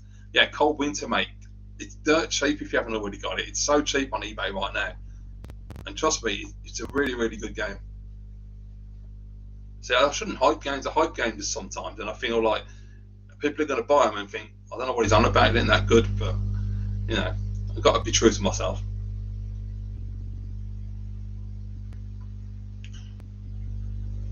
It is the one on the ship, okay. Blonders, how's it going, mate? Boom. How am I getting on with Evercade? Played it at Ryan's, really liked it. Yeah, the Versus. It's really good, isn't it? I'm really quite impressed that for a machine for that price range, I don't understand how the emulation is as good as it is. Because I don't know a lot about emulation, but I'm always critical of it. I don't like playing old games on flat screens because CRT is the way to go. But I've been totally converted with this. I'm really impressed with it, especially in pixel perfect mode. The games look absolutely fantastic. They play really well. Yeah, I mean the controller itself, it could do some work. I think they could do making a better controller, but it does the job for what it is. I find it feels a bit cheap. It's kind of strong, but it rattles a little bit. And the D-pad, I don't think the D-pad feels that great. But it, you know, once I get used to it, it's all right. When I first got it, I was like, I'm not sure about this D-pad, but then the more I played the arcade games, because you can push the D-pad down, which is weird. I get like a Miko vibes, but yeah. But the actual console itself is, but I love the dual cartridge slot. That is a really cool idea. That works really well, and yeah, not had any issues either. It's just that's the best thing is a console that you plug in and it does what it's supposed to do. And the menus are simple. Everything's easy to set up. The games work really quickly and easily. It's great for capture as well. I've been doing some capture with that to do different videos. Yeah, really impressed with it so far. I just need to get the Galco arcade cartridge. Boom. So I already got Cold Winter. Cool, topping it up. Enjoy. Oh, you played Black. Brilliant, mate. What did you think of it then? I mean, you know, did it live up to the hype, the Snestastic hype, or not? So if you like Black, I think you're going to like Cold Winter, so I might be alright there. And Jack's got a question. Boom. I used to enjoy the old PS1. Just thinking back to when Daz was on a fair few months ago. I haven't got any consoles anymore, mate, but you know, if I ever do get back into collecting again at any time in my life, the PlayStation 1 is absolutely on the list because that is one I'd love to get back into at some point. Kind of basic. Are you going to be picking up an A500 Mini? I'm not sure, mate. I want to. To be honest with you, I don't know. This is a difficult thing because I want to get one because I think they're really cool. But the Maxi seems more appealing. But then if we don't buy the Mini, they won't be convinced to make the Maxi because I know they said they want to make the Maxi. But yeah, I don't think I'll get it on launch. I think I'll wait and see what the reviews are like. I'll check out YouTube, see what everyone's saying about it. I also need to find out how to use WHD load so I can put my games on it. But yeah, if it's anywhere near as good as what the Evercade's doing with their scan lines and their emulation, then I'll absolutely buy one. Clay. Right, okay. So go to N64 on CRT when HD converters get over Cube, PS2, Xbox, true. Dreamcast, of course, which has got VGA, so that's nice. Yeah, I mean, I love that Xbox mod they've got now where you can actually put the HDMI in the AV port so it looks like part of the console. That's a really cool idea. And they got one for the PlayStation 1, which is bloody mental. Yeah, I mean, still though, as much as I like an Xbox on a flat screen, it still looks much better on a CRT. Like, especially with the official SCART cable as well, the advanced SCART. Boom. Right, Dan. 50 Hz on PS1's fine, mate. Don't bother me. It's really weird. When it comes to like 16-bit, I prefer 60. I can play 50. It doesn't bother me that much, but I prefer to have 60. PS1 doesn't really matter. I think it's just because when I was a teenager, I had the PAL Super Nintendo, but my friend had a Japanese Super Nintendo, Super Famicom, and so I was always playing American and Japanese and PAL. So I got a bit of everything, but I always preferred the 60 Hz. But with PS1, I only ever played PAL consoles, my friends. So I think that's probably why it doesn't bother me as much. Hang on, Justin, what is going on here? So I'm using a laptop and the bloody touchpad's crap. Got a 300 A500 on order, even though I have real Amigas and a Raspberry Pi. That's interesting that you would buy that. Is that for an ornament, or are you actually going to use it? Because I would have thought if you got the real thing, why would you want that? But that's interesting. Christian, don't know why people hate the PS3 triggers. They're not great. Fingers rest comfortably on them as they're wide 360 triggers, and they're true. But I find that the PS3 ones are really slippery and they click a lot. I've never been a massive fan. Oh my God, look who's in the house. It's only Rap. It's old Retro Advisory Board over in New York. How's it going, mate? Brilliant. This is great to see some of my fellow friends from America and my Miko buddies coming over.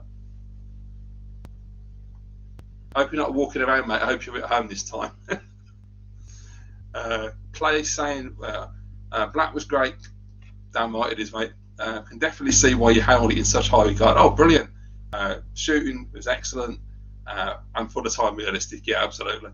One of my favourite levels was the bridge level. Mate, the bridge level's fantastic. And have you completed it all the way through and gone back into it on the same difficulty level?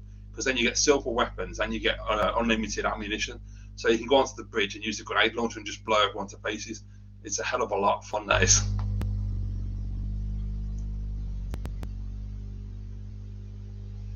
I didn't know there was a Contra Anniversary Collection. Oh, there you go. Right, got you. Right, oh, okay.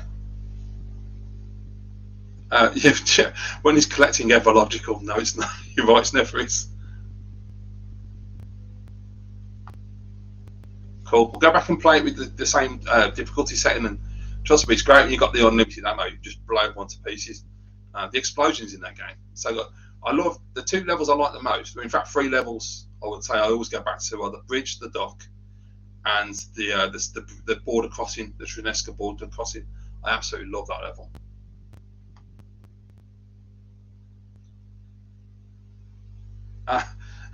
Ramps on the wall. So basically, whenever Ramps on an Amico podcast, he seems to be walking the streets of New York. He's never at home anymore. So, right, boom. Jan says, do you think Amico will succeed? What will be the system seller, and how many units do you think they will? Jesus Christ, Jan, put me on the spot. Will it be succeed? Absolutely, 100%. I completely believe that with the right marketing, it has the potential to be the next Wii, and I truly believe that's going to happen. What will be the system seller? It depends who you're talking about. Are you talking about me as a retro guy and all the rest of us, or are you talking about a mainstream non-gamer who uses a tablet and a phone? And it's difficult. I mean, for me, there's too many to pick. For me, it'd be like, I don't know. I'd probably say Finnegan Fox, Moon Patrol, two of the big ones for me that would really sell the system. Astro Smash, now I've played it. Night Stalker, now I've played it and I know what to expect. Those are big ones. But as far as like the actual casual audience they're aiming the machine at, I have absolutely no idea. I don't know any casual gamers, so it's hard to say. And how many units do you think they will sell? To be honest with you, I think I'm going to say, well, I'm going to whatever. Probably won't, but I think 100 million. They can do Nintendo Wii numbers with the right marketing strategy. I definitely think they've got possibility. Blunners, have you seen a Polymega? Yep, looks good. I don't even know how much it costs. I know it's expensive. I know there's a lot of add-ons, but Classy Gaming Fun, who was in here earlier, he's got one, and yeah, it's a really interesting bit of kit. But yeah, price-wise, no, I'm not going down that road.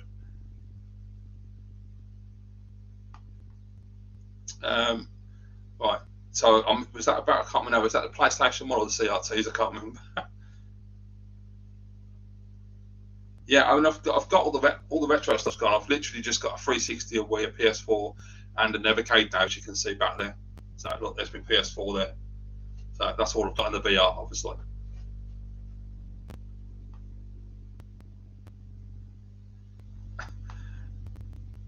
That ain't a great point. I mean, you're absolutely on the money there. That it's not. I mean, it depends what you want to collect. If you want to collect cartridges, then yeah, you need a good bank balance, and you need to be patient.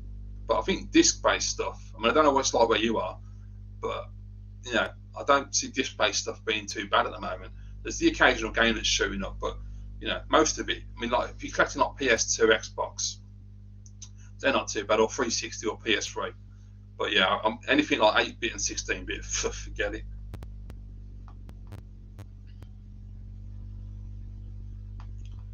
That's a great question. Does anybody know the answer to that? I don't know. I'm just trying to think. Devil's Third, obviously, probably never get on the Switch. In terms of Nintendo games, I mean, Devil's Third's an exclusive, isn't it? Haven't they moved most of the Nintendo stuff over now? Because they've put Mario 3D World over. They've got Mario Kart. They've got Toad Treasure Tracker on there. They've got Yoshi on there, haven't they? What else was there? I don't know. I mean, Devil's Third is one they could definitely do with putting over, because America, apparently, that game's gone through the roof. You're not wrong, Clay. It's a difficult thing. I wouldn't advise anyone to get into it unless they can afford to do it. You have to have a lot of money to start off nowadays. But I still think if you just want to collect PS1, PS2, Xbox, PS3, 360, I mean, there's enough consoles really to collect for, depending on how old you are and your nostalgia and everything. But yeah, not old school retro, nightmare. There you go. I've got an answer. A number of them are stranded on Wii U. Only a handful first party. So I haven't kept up with the Wii U at all, and I love that console, by the way. Great system.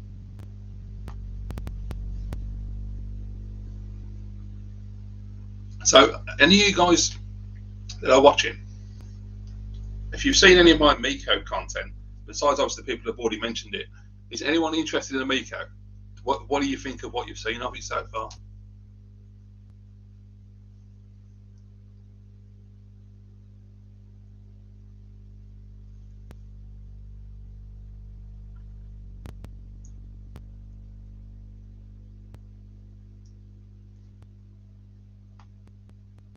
Yeah, is it going up over here as well, Clay?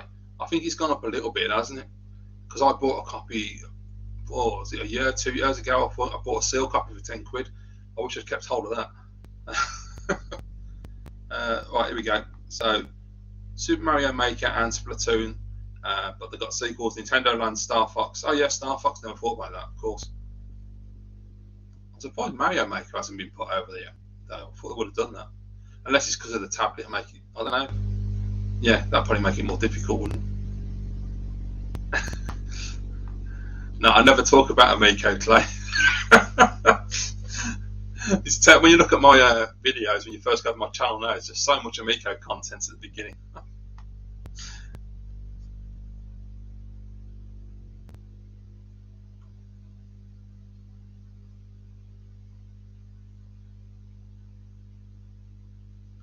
Nice one, Christian. So we've got another convert for Cold Winter as well. Honestly, that game, massively overlooked by people. It's such a fun game, and the storyline for a PS2 game for that era, they really knocked it out of the park with that one. Mr. Janong, I think Amico is a great idea, and they have top caliber industry veterans. Absolutely. Only thing they need to work on is their marketing and manufacturing. Well, I think the marketing's in place. Like the actual proper marketing, not the YouTube stuff. That'll come closer to launch. And manufacturing, well, wait and see what happens. I mean, they've got the manufacturer lined up. I don't know what the hell's going on behind the scenes, but if anyone wants this system out any more than anybody else, it's in television. They need that console out to make them some money. They can't just keep delaying.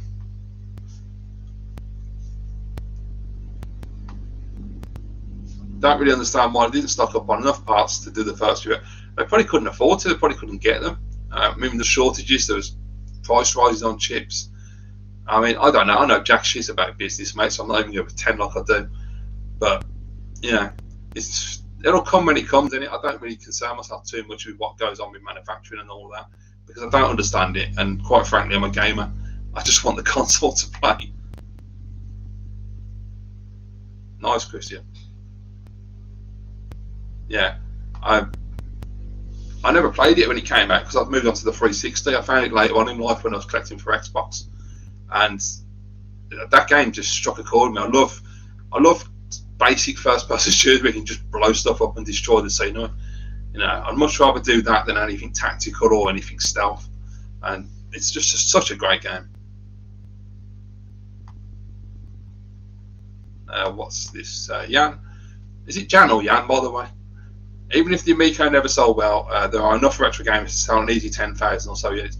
Well, I think, to be honest, mate, I think they're going to. I think Tommy said ages ago they need 200,000 units to break even, which they can do that piece of piss.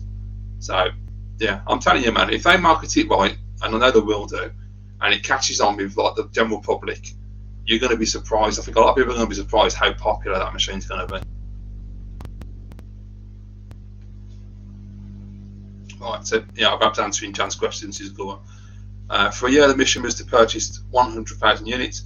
Only when you absolutely had to let that go does it make any sense to buy parts and the low 40s, which accounts everything high across. Yeah, I mean that's the problem. Manufacturing's tits up at the moment, isn't it? Oh, boom. Yeah, that's the thing. I mean, you can see my copy there. We haven't got that. The Americans got that with all the bullets on it. It's got a really cool cover. Ours is just literally black with the word black written on it. It's kind of crap red. I haven't, mate. I've never played a Titanfall game. It just didn't appeal to me when they came out, to be honest with you. I mean, is Titanfall 2 the one that's got the campaign on it? Because I know one of them's got an actual campaign you can play, isn't it? In which case, I wouldn't mind trying it.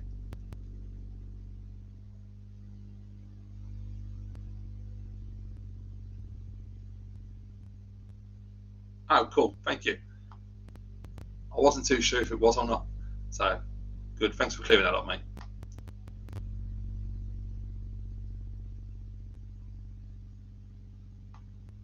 So, I'm assuming you mean about Amico, Jay. I mean, I know you've been commenting on the video, so thank you for that.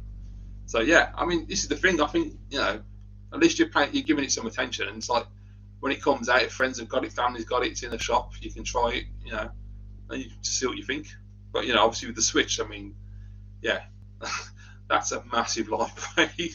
That's going to keep you busy. This is pretty impressive, actually. Gone midnight, and we've got 29 people in here. I'm surprised.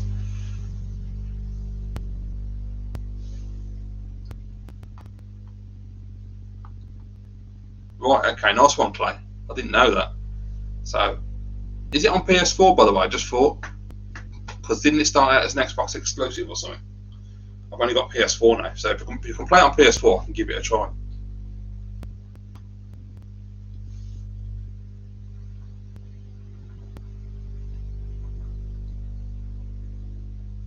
Ah, nice one. Thanks, Clay. That's it. Keep it simple, Christian. I like that. McDonald's or Burger King? McDonald's, because Burger King condone political violence, so don't buy from Burger King.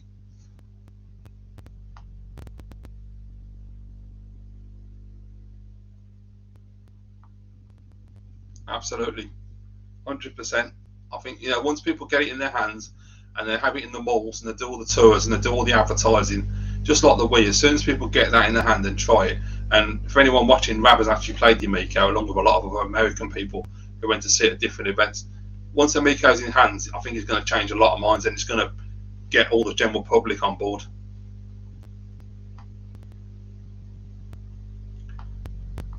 I understand where some people are coming from with that, but I don't think it's fair either, because I don't think it's anywhere near the same thing. You know, you look at Mike Kennedy and his team, and you look at Tommy Tallarico on his own and his team. There's no comparison at all, I think. Plus, the two different consoles doing two completely different things as well. One was a cartridge-based retro machine, whereas the Amico isn't. Retro is just one of 5 categories of games. So their main audience is the general public, the non-gamer, the casual gamer. So I don't really think it's fair to compare, but I understand why retro collectors and gamers do compare them, because we've all been burnt before. And I was interested in the Chameleon. I thought the Chameleon was a great idea until it turned out to be a scam. But, you know, it is what it is. I haven't done. To be honest with you, mate, the reason I didn't play Catherine was because when it came out, it was one of those games that every now and again a game will come out and everybody on YouTube buys it and everyone bangs on about how great it is. And it turns me off.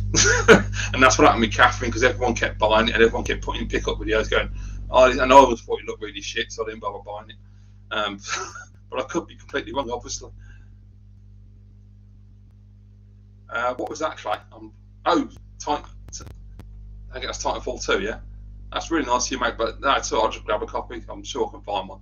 I'm trying to figure out what the bloody hell to play next on PS4 as it happens. Yeah. Oh, Time Splitters. Now there's a franchise that needs to come back. You know, that's a real shame, man. I mean, we haven't had anything.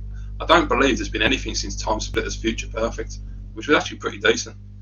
But yeah, I must admit, I used to love the Time Splitters games. I remember when I got my PS2, and I think, I'm not 100%, but I think Time Splitters was a launch game. And even though it's really essentially a multiplayer game, it's a lot of fun. That's not really fair, Jan. You can't do that to me, can you? Who are your favourite Amico YouTubers and why? I can't pick favourites. I like them all. But no, all the people I've met have all been really good to me and really friendly. And I haven't, I haven't found anyone I don't like, and even the content's great, So there's classic gaming fun. There's Geeks with Cash. There's DJC Game Studios. There's Rab, obviously Retro Advisory Board. There's Rich from Bacon Ice Cream Productions. And this is why I don't like doing it, because I'll end up forgetting someone. Obviously, brother Mike over there, Mike Mollis as well, at Next Level Gaming. Original Next Level Gaming, should I say. And who else was there? I know I'm going to forget someone here. Oh, and a new one I've been watching recently is a guy called Panda Sub 2000, who's absolutely brilliant, by the way. I absolutely love his channel. The guy that I've never seen a YouTube channel with like Hollywood style video. It's ridiculous. And of course, my two friends as well, John, Retro Bro, really nice guy, and Cyrus down in Texas. I love Cyrus. Cyrus is a really good dude. He's been a really good friend to me as well. So yeah, just everybody I've met on the Amico train so far, and everybody in the comments, when I'm able to stay up and watch live streams. Such a nice bunch of people.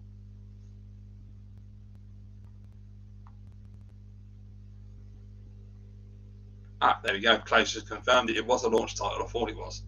Yeah, I was trying to remember the other day what I got on launch, and I think I got, from what I can remember, it was Time Splitters, Tekken Tag Tournament, Silent Scope, and I'm not sure, was Smuggler's Run a launch title or not? I can't remember. I know I got all those definitely. Let me know if Smuggler's Run was one, because Smuggler's Run is one of my favourite games. Another franchise that has died and should come back. Hadoken Masters, hello mate. Alright Pete, watched your top 10 games all time. Oh, thanks mate. No Street Fighter 2, has it slipped your estimations, or did you forget about it? No, this is the problem. It's so difficult to do 10 games of all time. This is what I could have done with doing like a retro one and a modern one, like probably 360 onwards or something. Because yeah, it could have easily been 10 Super Nintendo games, to be quite honest. And I really struggled with what to put in there. But I mean, yeah, I don't know why they put the Street Fighter 2 in there, to be honest, but it's very difficult. What's Rab saying? No worries, mate. Well, thank you for dropping by. Anyway, it's good to hear from you. And hopefully one of these days I can get back on the stream with you guys as well, because I haven't been on the stream for a while. So, yeah, stay safe, Rab. Oh, Jay's back. Hello, Jay. Good to see you, mate. Are you staying with us, or are you going to bed? I was only going to do this for an hour, but it's going well, so we'll just keep going and see how it goes.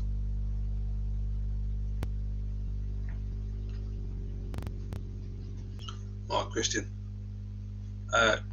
Boom. Have you seen the Hunger Game movies? I was avoiding them for years because I thought it was another teenage drama. This is it, mate. I've done the same thing. Catching Fire blew my mind, and Cat in the Centre's The Arena, and mate, I've got them all over there. They're really good films. And it's funny you say that, because there's films that I don't know that I need to buy, which are the Maze Runner films. I was never interested in the Maze Runner. All this young adult stuff didn't really do it for me. And then I kept going to cinema, and when the third Maze Runner film came out, and they kept putting the trailer on before the films, and I thought, that film looks absolutely brilliant. I'm going to have to find out what it's all about. And so I went back and watched the first two Maze Runners, and I thought the first one was good, second one was far superior, and the third one was bloody incredible. So I need to buy those. But yeah, it's funny, like musicals or chick flicks or young adult movies. I mean, I like Twilight. I don't give a shit. I didn't finish Twilight because I got to the Breaking Dawn, I think it's called, the first part. And for me, it felt like an insult to the fans. I thought it was terrible, so I never watched the second one. But the original Twilight, I know it's shiny vampires, but I really enjoyed that. So I think the lesson is that just because society tells you you're not supposed to watch something or listen to something or play something, bollocks, do what you want. Just try it and see if you like it. Oh my God, Ben's in the house. Hello, Shem User.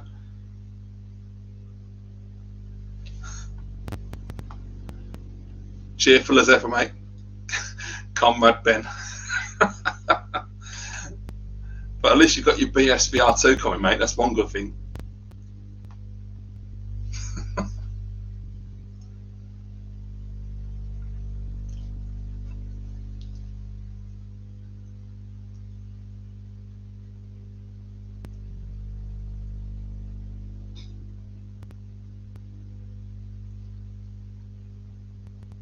Great question, Jan.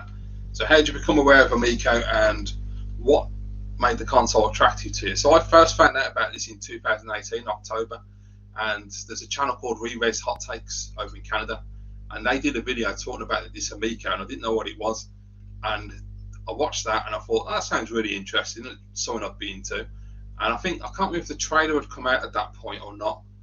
I don't remember the exact timeline, but I watched their video, I watched the trailer, and they interviewed Tommy. It was one of his first interviews, I think one of the early ones, and I really liked Tommy straight away. I thought he was great, really good personality, and I thought, yeah, because by the way, I didn't know who Tommy Tallarico was. I don't follow the industry that closely, and I was really impressed with him, and I thought the trailer looked really good. And in terms of what really attracted to me was really the games that they were showing, and the licenses they were talking about, and it sounded really interesting. Things like R-Type and Kung Fu Master immediately jumped out to me because I love those games, especially R-Type. And then they got all the Atari stuff in there, which looked really interesting. Which I didn't grow up with Atari, but I really liked the games. And I just thought the concept and the whole idea of what they were trying to do with it was really good. And I've followed it ever since. And as you know, I'm a fan, and I'm totally, completely sold on Amico. I think it's brilliant.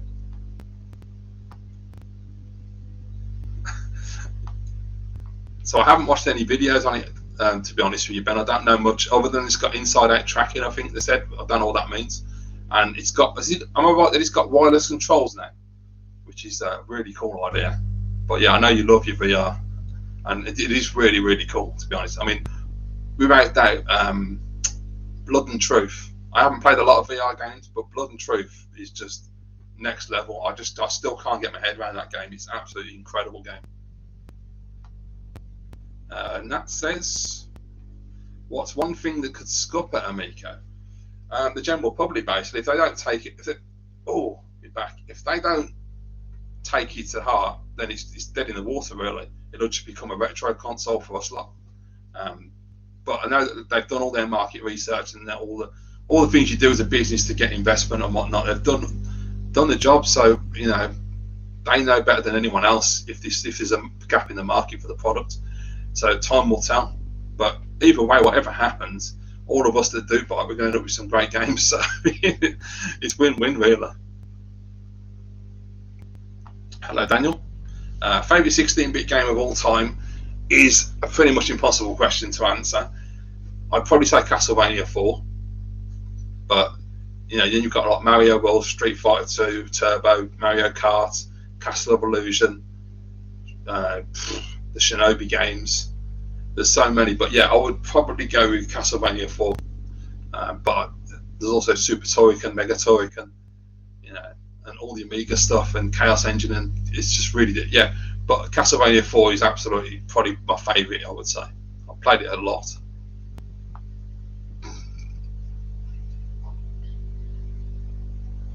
That's impressive, Clay. So I've never beaten Future Perfect, so that's something I need to correct and do that. But yeah, it's a really cool game, that is. Here we go. Thank you.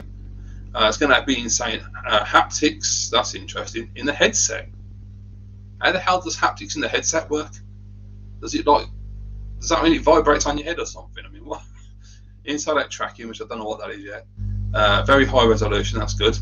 Sony concentrating on getting their AAA games into VR.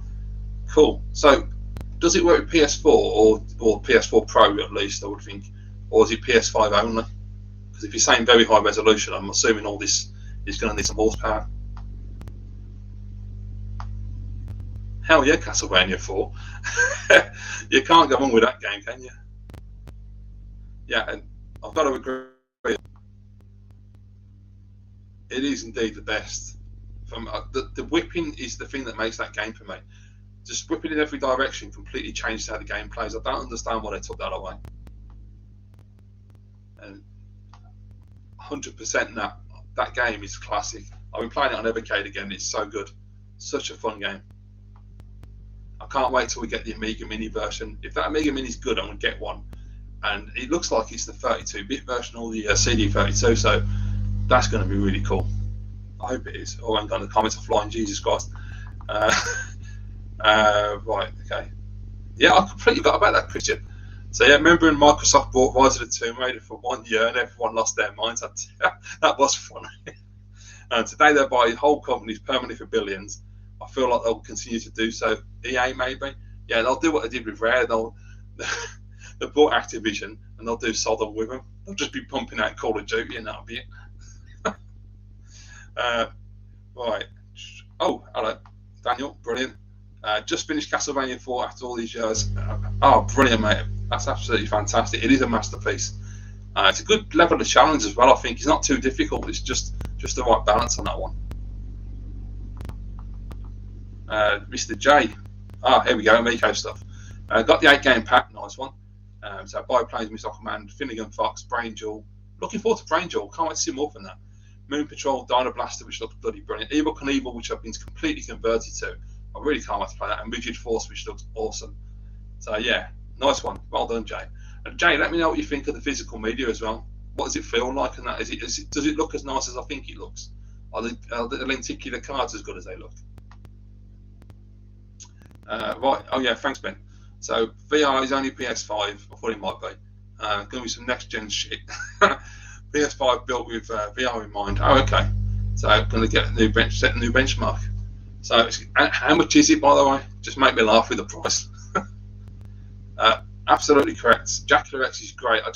The whipping in front is a pain in the arse, especially when you have like when bats come at you and you have to jump to whip and you can't just whip upwards. I just don't get it at all. It's just illogical. But Dracula X, the music and the graphics are excellent. That's a great comment. I love that. It sounds like a Tool Limited album. One of my favourite bands of all time, by the way, or groups. So that's funny, man.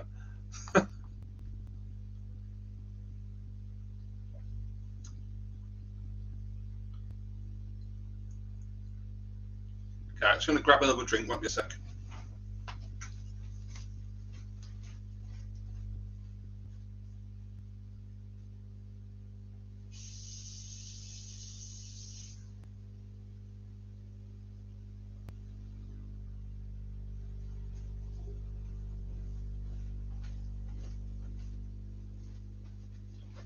And I'm back.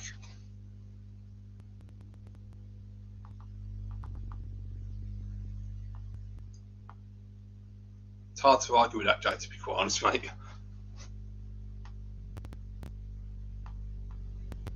No worries, Clay. Have a good one, mate. Yeah, definitely. I will try Titanfall 2. I've got so many PS4 games to play. It's ridiculous.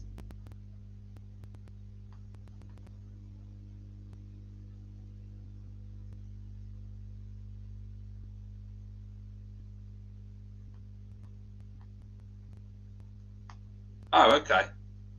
Oh, okay. So you're going to wait till the Amigo comes out and then do an unboxing. How have you managed to keep them sealed, Jay? I thought you'd have had them open straight away. That would do my nut. I couldn't leave them sealed. Although I see what you're doing there. You're doing a tactical thing in it because if the Amigo don't come out, you've got an investment. So yeah, it makes sense. Right. Okay. No price yet. Right.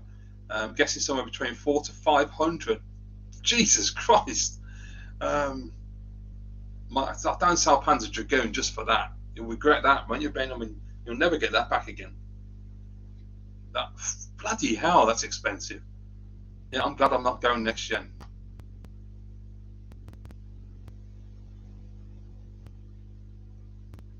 Okay, how do you do that? I didn't know you could do that, Dan. You whip them standing still, use the D-pad just right. Bit lovely. I've never managed to do that. Okay, I'm going to have to practice now, so go on it again. Oh, that's a good question. So, anybody can help Big King Bacon out. Best rally game on Switch. Oh, Mint Coin Gamer, hello, mate. Hang on. Bloody hell's going on here? Alright, there we go. Have you ever been tempted to get back into box SNES collecting? Every day, to be honest. That's the one thing that's always there. but it's just impossible. I mean, I think if I did it now, it'd have to be Super Famicom, because that's the only one that's actually slightly affordable. I mean, PAL games, forget it, because the prices have just gone so stupid. I don't know what's going on with PAL collecting at the moment, and all the pirate boxes as well put me off as well massively. American collecting, I can't, again, pricing, especially when you add import tax and all that, it's just extortionate nowadays. So, if I was rich, maybe. But yeah, I don't know. If I ever do get back into it, I'll just go Super Famicom, because it's just a lot easier. They never seem to rise massively, so that makes the most sense of it. I mean, there's more chance of flying and getting Doom on the Amico. Not a chance in hell. Oh, okay. Well, they just blown me out of the water then. Apparently Famicom's going up as well, so that's just bleeding burst my bubble. Thanks, Jay. Jan, what are you saying, mate? Were you able to get any box editions? No, I haven't, mate. I ain't got the money, so I couldn't buy them. What do you think of the criticism the games are released before the system? I don't understand. I mean, I understand why people say it's weird that the games are out and the console's not, but as far as I understand, people were asking in television to release them. They wanted to get them early. So if collectors wanted them, I understand why television did it. And they didn't sell all of them because they have to keep some back for the big companies like Amazon, GameStop, Game, Argus, Walmart, all those people as well. So they've got to fulfill those orders. But I think realistically, people aren't looking at it the right way, because if you think about it, like I've just said about Jay having them sealed, if you buy those games and you don't open them and they're just sitting on your shelf, and for whatever reason Amico never came out, which is not going to happen, but if it didn't happen, didn't come out, you've got a good investment, because on the collector market, they're only going to go up and up in prices that an oddity and a collectible. So I think people are looking at it the wrong way with that one. Oh, hang on. Sonic Blastman 2. Nice. Yeah, I probably won't ask how much that cost you.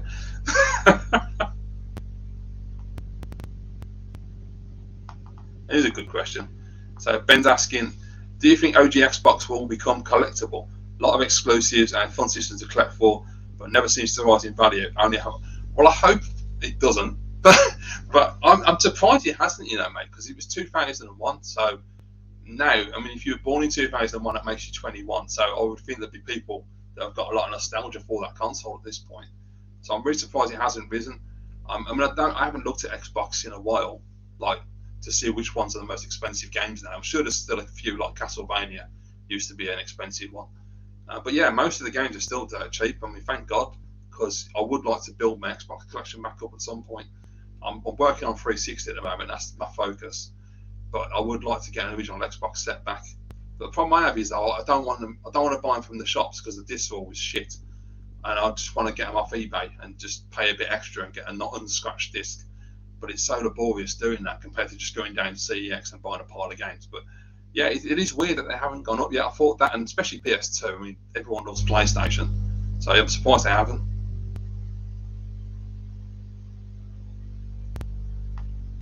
Good point, actually. Yeah, I mean, I was thinking about this the other day about the last systems that had games on the disc, and you're probably right. It's Xbox and PS2 and GameCube era, isn't it? Because I mean, PS4, that ain't the game. PS3 and Xbox 360, I think most of the data's on a disc, isn't it? I know you get the occasional update, but I think that was really for bugs more than anything. I don't know for definite, but I'm pretty certain that 360 PS3 is still okay.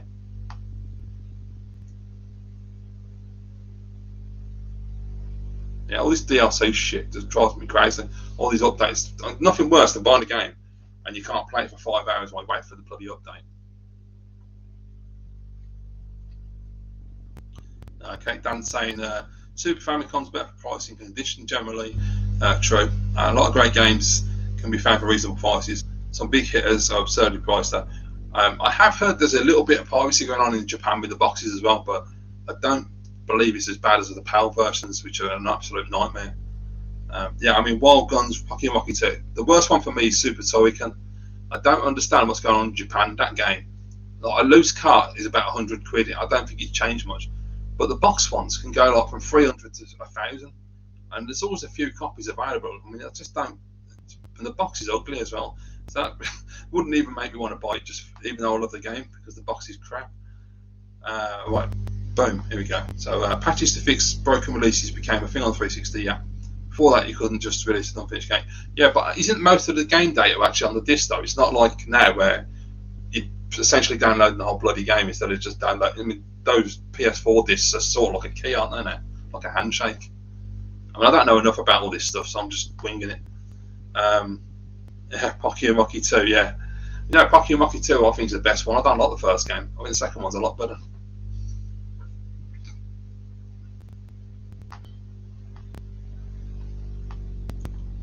So, yeah. Big King Bacon would have thought PS2 and Xbox would be prime for collecting, as people who had them as kids reaching the nostalgia rate. Absolutely, I'm surprised, mate. I'm absolutely blown away that hasn't happened yet. Especially PS2. Yeah, Rendering Ranger 2.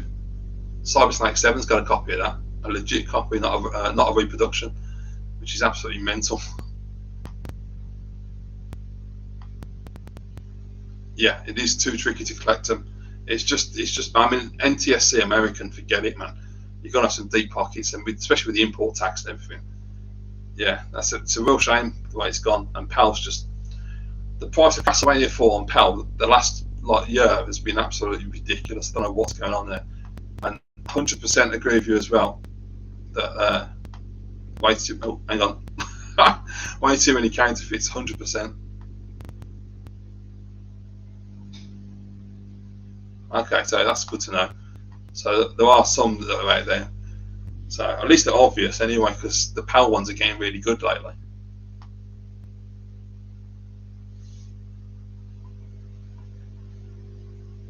Oh, right. I'm just thinking, what's Dan saying that? Of course, you're Rendering Ranger. Yeah, yeah. Jay's a lucky bastard having that game. I don't think that'll ever leave his house.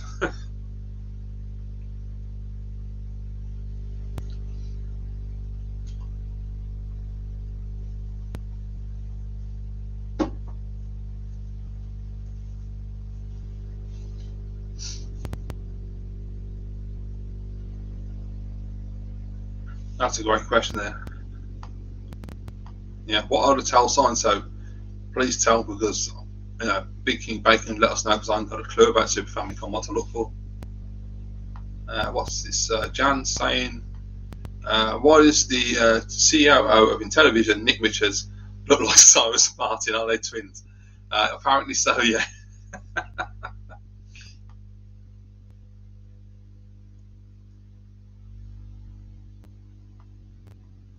So SNES collecting gone for me. Sold my small collection. Don't blame me. Just got into it too late. Price is taken away from the fun. Yeah, that's the problem. I mean, it takes the fun away. I mean, I don't know if it was 2020 or 21. I saw Castlevania 4 on an auction.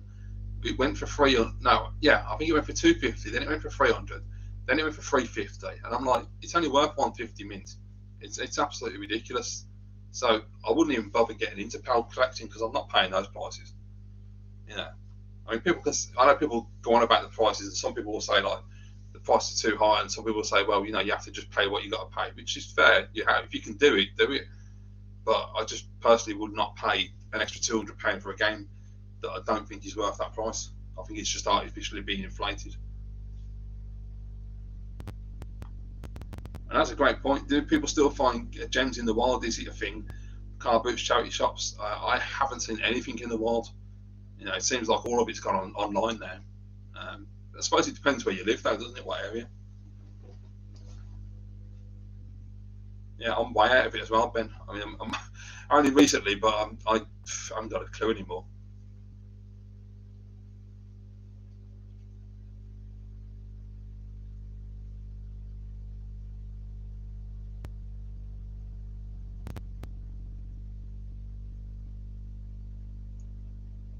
So are there any consoles other than Amico that are coming out only, like the Steam Deck and the that bloody hand crank thing, the play date and the VR and all this stuff? What are people looking forward to the most?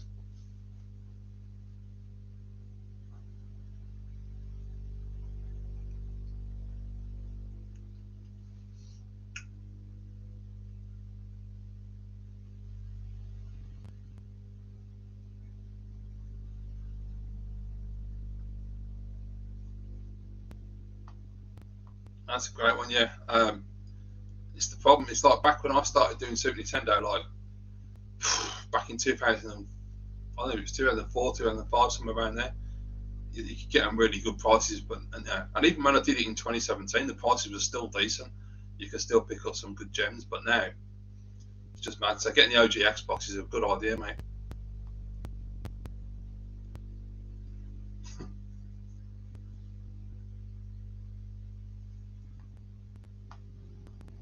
Yeah, that's a good point. I mean, that's the thing. When I look at it really dawned on me recently when I thought about physical media and how like you don't get anything on a disc anymore, and it's all this update crap all the time. Just the immediacy of old machines, like if you buy an old PlayStation 1 or 2 or an Xbox or a GameCube or any cartridge machine, just be able to put the game in and play it. There's a lot to be said for that, and a lot to be said for having the discs and the cartridges and never having to worry about not owning those games.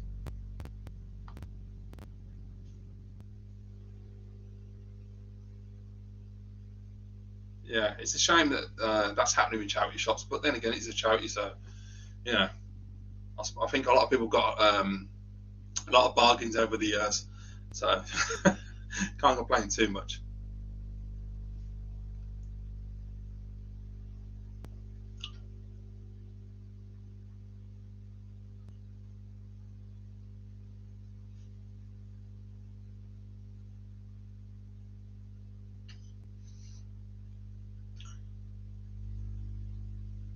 So still going well. 22 people. Quite impressed with this. So thanks for sticking with it, guys. I mean, it's getting late now as well.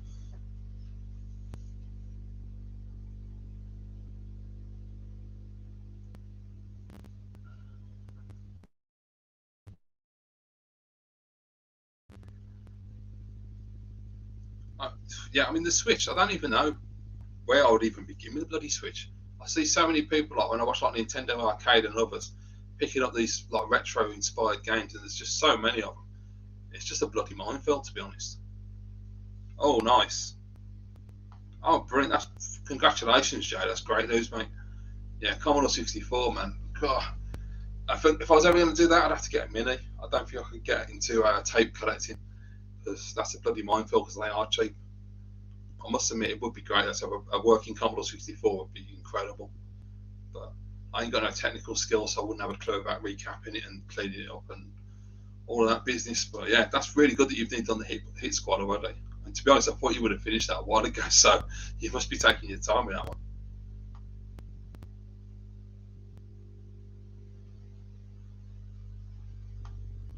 So this is, I don't know much about this, but let's have a look.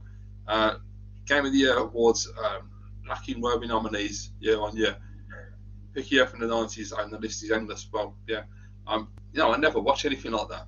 When I was a kid, I used to watch award shows all the time, but as I got older, I just lost interest. I think the problem is that they're never really going to put the games that you like on there, just like the films, like the Oscars or the BAFTAs or the Brit Awards or any music event. They're never really going to cater to your taste. It's always what they think is cool and what should be held aloft.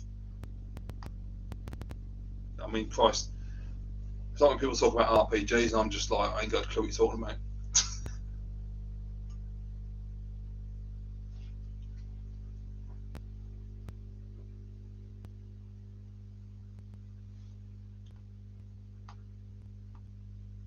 Currently, just Amazon and Netflix. That's it. So I tried Disney Plus, which was alright. It was decent, but yeah, I don't go down the road of having all of those. I mean, Netflix is the one I watch the most. You know, Amazon's the only one. I used to use Amazon quite a bit, but there's not been a lot on there lately. They're not really updated it. They're just putting old films on that I've seen.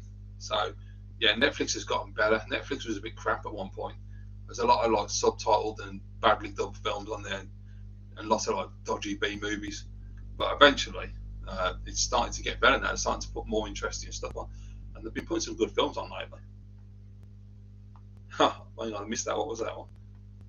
Right, here's one for you. What was the point you realised collecting was getting too much? I myself was buying games for stupid money that I knew I wouldn't even play. I don't know when the exact point. I mean, last year, during this whole thing that's been going on, I did get to a point where it was just getting on my tits, and it was really getting me down. And I was just constantly thinking about it all the time about what I should do. Should I keep this system? Should I sell that system? Should I just have one system, two system? Am I going to do it? Am I going to budget it? And it was just getting ridiculous, and it's pissing me off, and it was really getting me down. So that's why I decided to just get rid of it. And I felt so much better and so much relief when I did. It was weird. I feel way more calm about it now. I don't, and that's probably because I got rid of it all. But yeah, that was the point last year. I think with everything going on as well, didn't help.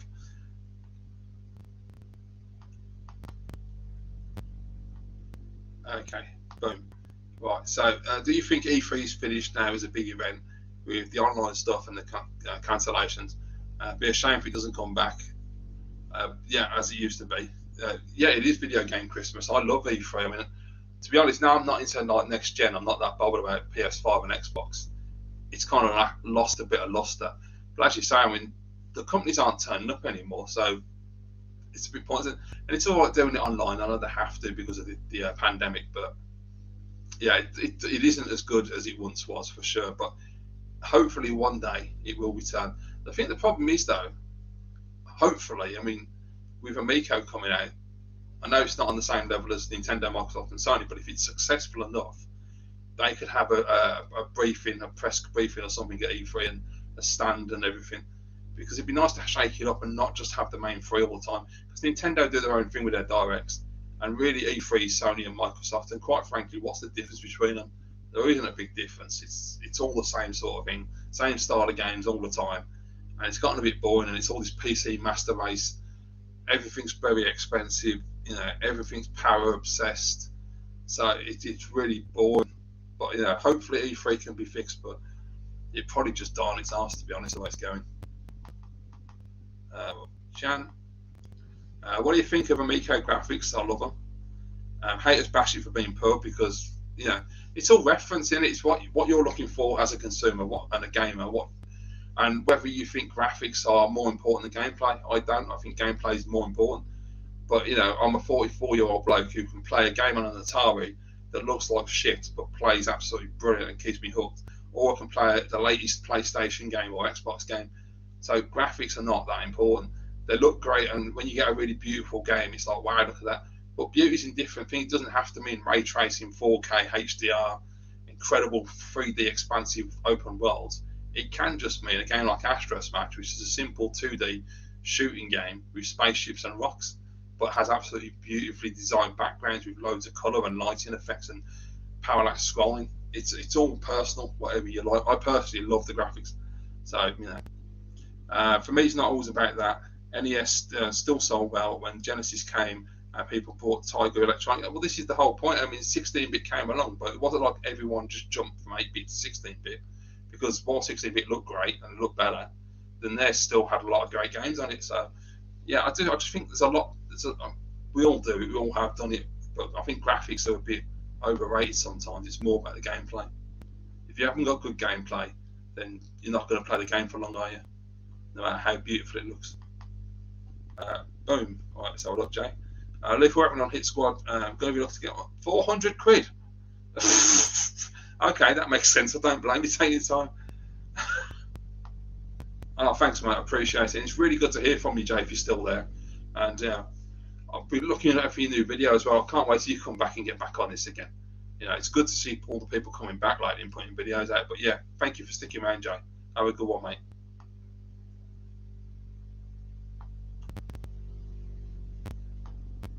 Yeah, absolutely, Daniel. I think it's the only way to go.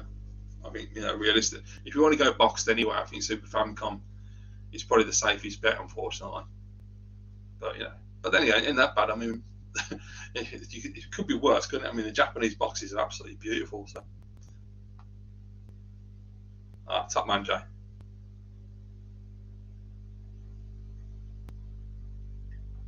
So we just got to 2 hours. So we'll just go for a bit longer and see how it goes. Because I'm getting old and my back's hurting.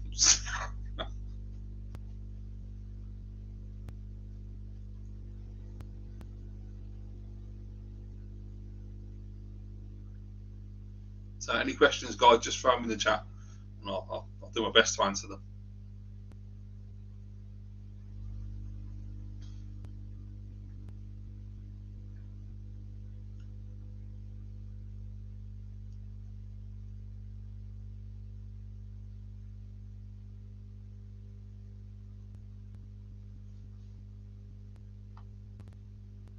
God's sake, Nat, keep it light.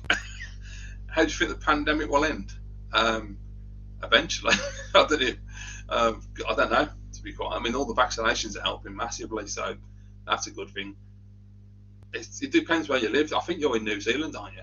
So you've got it quite well at the moment, as far as I know. Although I think you've just gone into lockdown again. Is that right? Or I'm not too sure what she's doing at the moment.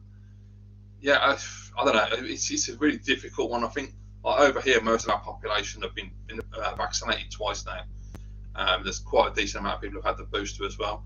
So I think I don't know, I'm optimistically cautious at the moment because we've now took all our restrictions off, so we're back to normal effectively. And I mean, it's a case of like, there's no mandatory masks, there's no mandatory distance or anything anymore. So you can do what you want, but they do, obviously, certain shops, they ask us to wear masks if you would appreciate doing that. You don't have to, it's your choice. I personally think they should just make it mandatory, it'd be a lot easier, save any aggravation. But yeah, I mean, I think the only way we can do it now is basically once a country is vaccinated enough, you've got to just get on with it and just move forward and live with the disease like any other disease, because there's not much else we can do, is there really? We can't just keep going to lockdown every 5 minutes because that's not solving anything. They're going about the numbers, but at the end of the day, the numbers will always go down if you have a lockdown. As soon as you unlock, the numbers will go back up again. So who knows what the ending's going to be on this thing, but I just hope it's sooner than later. Dan, okay. Do you see the next Nintendo system being the usual one generation behind, maybe PS4 graphics or worse? Probably, yeah. I don't think they're in any rush to compete, are they, on the tech side? And as far as I know with Nintendo as well, because of what they're doing, they I don't know if they break even or they make profit on their hardware. They don't lose money like Sony and Microsoft do. And to be honest, the Switch has worked so well for them. I don't see why they would even bother trying to compete with them too. They've got their own little niche. So yeah, I think more than likely whatever their new system is, it's going to be the same again. It's going to be a generation behind because it works for them. The question really is it going to be a console or is it going to be a hybrid again? Because the Switch has done really well for them. So you never know with Nintendo. They come out with something completely random, like when they bought the Wii out, something no one expects. That wouldn't surprise me. Here we go. Not a lockdown. Masks are mandatory. Makes sense. I know gatherings over 100. That's fair enough.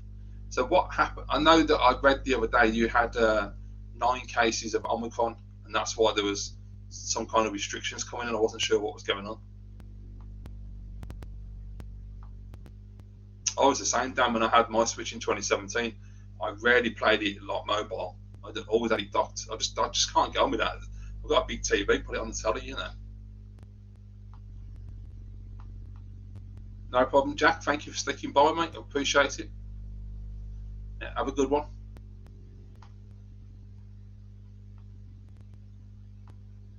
And Jan saying, I don't understand it. A lot of people have been vaxxed, and yet the pandemic is not ending. With all the technology we have, we're doing a poor job. Do the vaccines actually work? The vaccines do absolutely work. In our country, they're working great. So the vaccines are absolutely fantastic. It's one of the, thank God we've got them. I don't think we're doing a poor job. I mean, it depends on what country you live in and what's happening. And I think the problem you've got is that you need the entire world to be vaccinated, and that's not an easy thing to do. There's different political reasons why certain countries won't vaccinate their people. There's people who've got different beliefs about vaccination. So it's a very difficult thing to get everyone vaccinated, but we need to just vaccinate as many people as possible in order to control this in some way, because we're not going to make any progress otherwise. But it does make you wonder what the hell's going on, doesn't it, really? Me, old school. Hello, mate. Nice to see you too. Dan, from what I understand, vaccines. I did not want to get into this conversation. Thanks for this, Nat. From what I understand, the vaccines help those fighting the virus, not so much catching and spreading the virus. Yeah, basically, it just stops you getting extremely sick, and it stops you dying and going to hospital on a ventilator. So to me, it's well worth it. I've had all 3. I've had the 2 and the booster.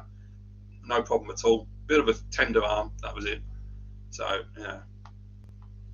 Unfortunately, there's a lot of misinformation floating around, but that's the internet, and that's like anything you talk about these days. Oh.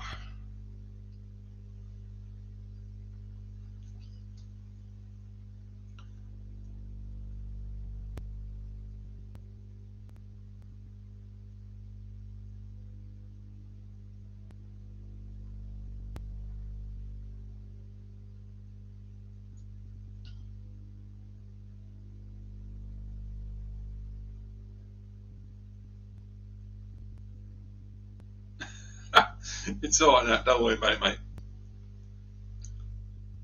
Right, let's get back to what's important. Mint Coin Gamer. Started collecting mint stuff in 2005. Yeah, around the same time as me. I can't remember exactly when I started, but it's like 04, 05-ish. Recall buying a new inbox Dreamcast from one of the Sega employees for 40 quid. Nice. Actually, most of my stuff before 2015 when prices were sensible. They certainly were. These days dabble sometimes, but mostly play the games on the classic mini consoles, crack PS3 and Wii. Yeah, I mean that totally makes sense, mate. I understand that. Oh, hello, Joseph. Yeah, I mean, objectively, no, it's a bit rough, but nostalgically, I enjoy the game. It's a bit of fun, and mainly for the speech. That's the thing that really sells it for me, and the transformations. But yeah, it's a decent game.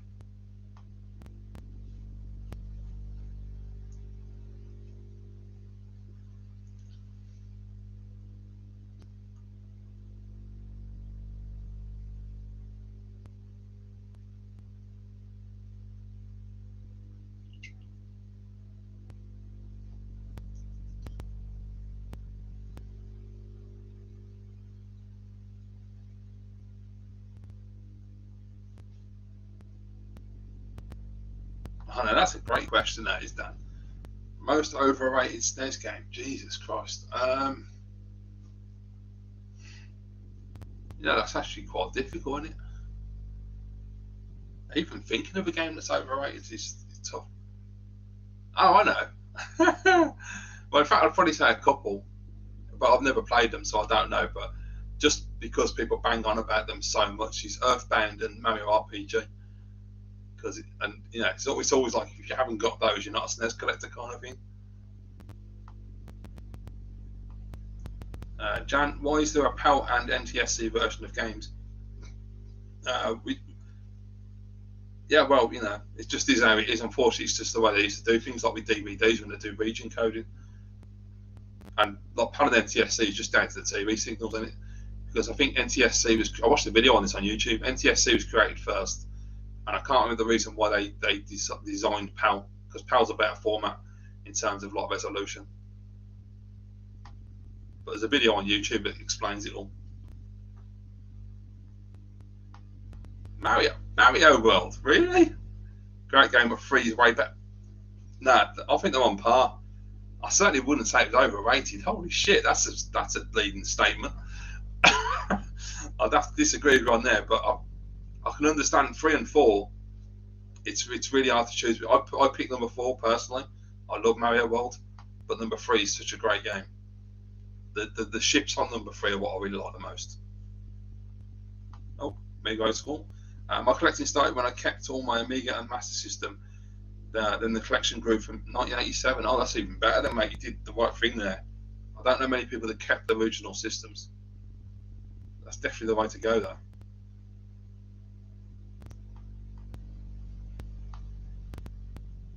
Yeah, I mean, Alter Beast was great at the time, wasn't it? But I mean, it's aged badly now, but I still love all the sound design, the sound effects. Like when you turn into the dragon thing, you get that electricity buzz, and you get all the speech and the old man, and I mean, objectively, it's not the greatest fighting game in the world, but I really enjoy playing it.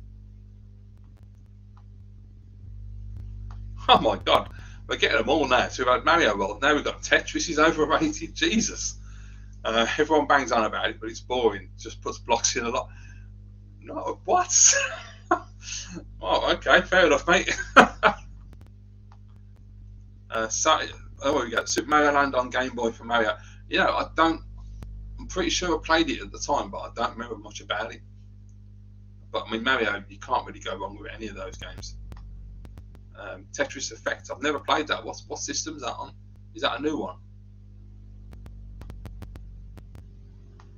Yeah, good point.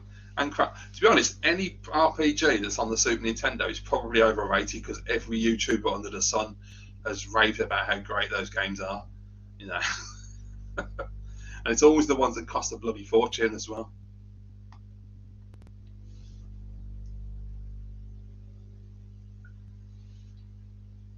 Oh, okay, interesting. Streets of Rage 1 or 2, Streets of Rage 1, Sonic 1 or 2, number 2, and Donkey Kong Country 1 or 2, Donkey Kong Country 1. Number 2 is good. I've played it, but I don't know. I don't like it as much as number 2. There's something about it doesn't feel right to me. Not as, number 1's really easy to get through, but number 2 not so much. Oh, okay, cool. That's Tetris Effect, yeah. Right, it's in VR. Nice. How the hell do you pick Tetris in VR? Do you have to like reach out and move the blocks and that? That'd be bloody weird. Right, okay. Based on an emotional experience. How the hell would so is it like, oh, is it timed to the music or something? I'll have to look into that. That's different. I'm completely out of the loop with modern games. I don't know what's coming out and what's available.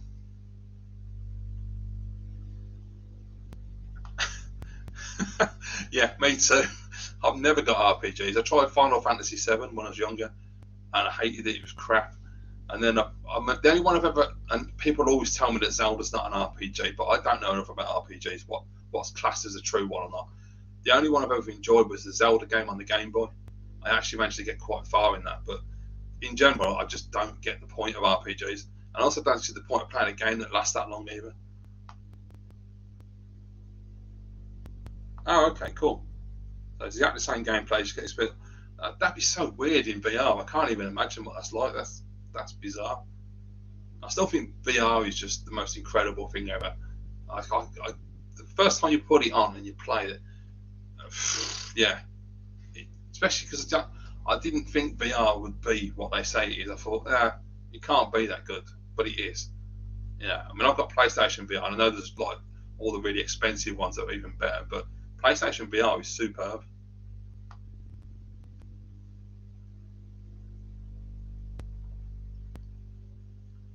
Okay, we'll give it a little bit longer because the time's ticking away. So I'll probably give it another 15 minutes or so, and then I'll have to call it a night because I need to get some sleep. Cool. Yeah, I will do. I'll have a look at that, Dan, because I don't know anything about that. The only thing, there's just too many games, isn't there?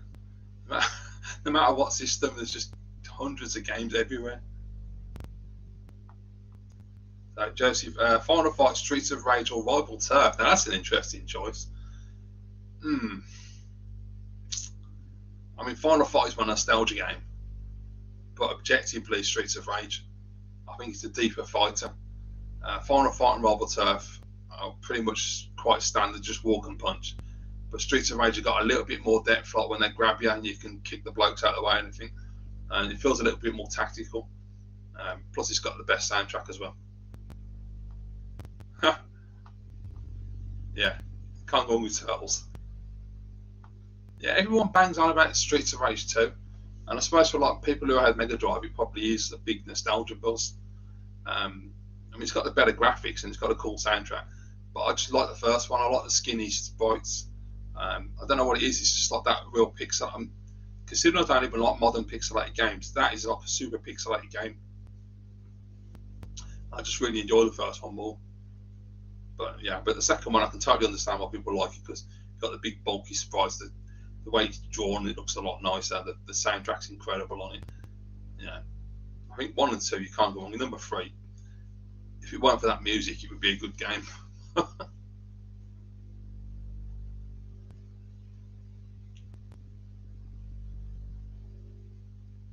Oh, okay, fair enough then, Joseph. Yeah, I mean, it's a bit out there for me. I can understand, the game itself is decent, but the music is proper mental. I don't know what they were thinking with that one, to be honest. But yeah, that's cool, man. That's the thing, isn't it? It's good, if there's something that most people go, oh, there's always someone that's going to love it, and that's the beauty of gaming. Mr. Jan, do you think Yumiko has lost a lot of momentum due to the delays? Why or why not? Probably, yeah, it probably has. That's just unfortunate. There's nothing that's out of their control with the pandemic and everything and the manufacturing. There ain't a lot they can do. They can only try hard to get it done. But it's probably lost momentum for some people. I mean, me personally, I've been following it since October of 2018, and I've lost no interest at all. And my momentum and my love for the system hasn't diminished at all. I'm still really excited, just as excited as I was when I first heard about the console.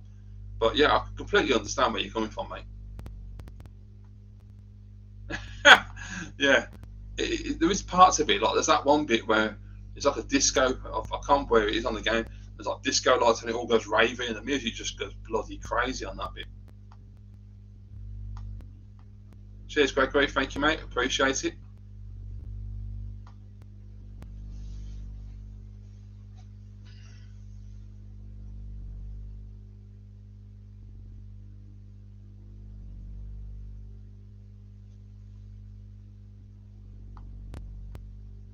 I love RPGs, they can get complicated too long. Yeah, they're way too long.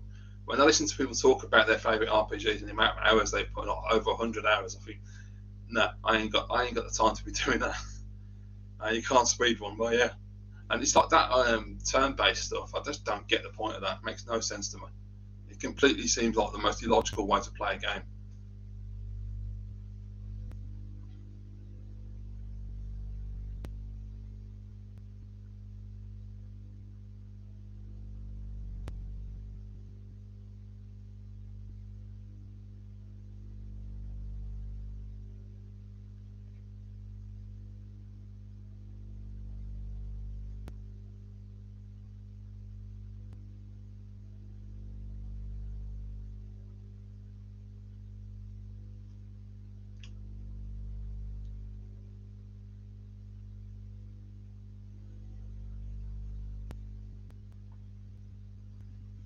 Yeah, it's just the patience. I haven't got the patience for them games. I think. Yeah, I'm pretty simple with games. I like platformers, anything you can shoot stuff. You know, beat 'em ups. Just keep it simple. Okay, guys. Well, I think I'm going to call it a night now because where'd that just pop up from? Hang on. Uh, yeah, exactly. I just don't. That turn-based thing is so weird. It makes no sense. Right, I'm going to call it a night because I need to get some sleep. But thank you very much for everyone who came in and appreciate all the comments and questions as well. It's been fun doing this, guys. So if you want to see more streams, just let me know before we go. And I probably will do some more in the future, hopefully. But yeah, it's been a good night. Cheers, Dan. You too, mate. All right. Thanks, guys. I'll see you later.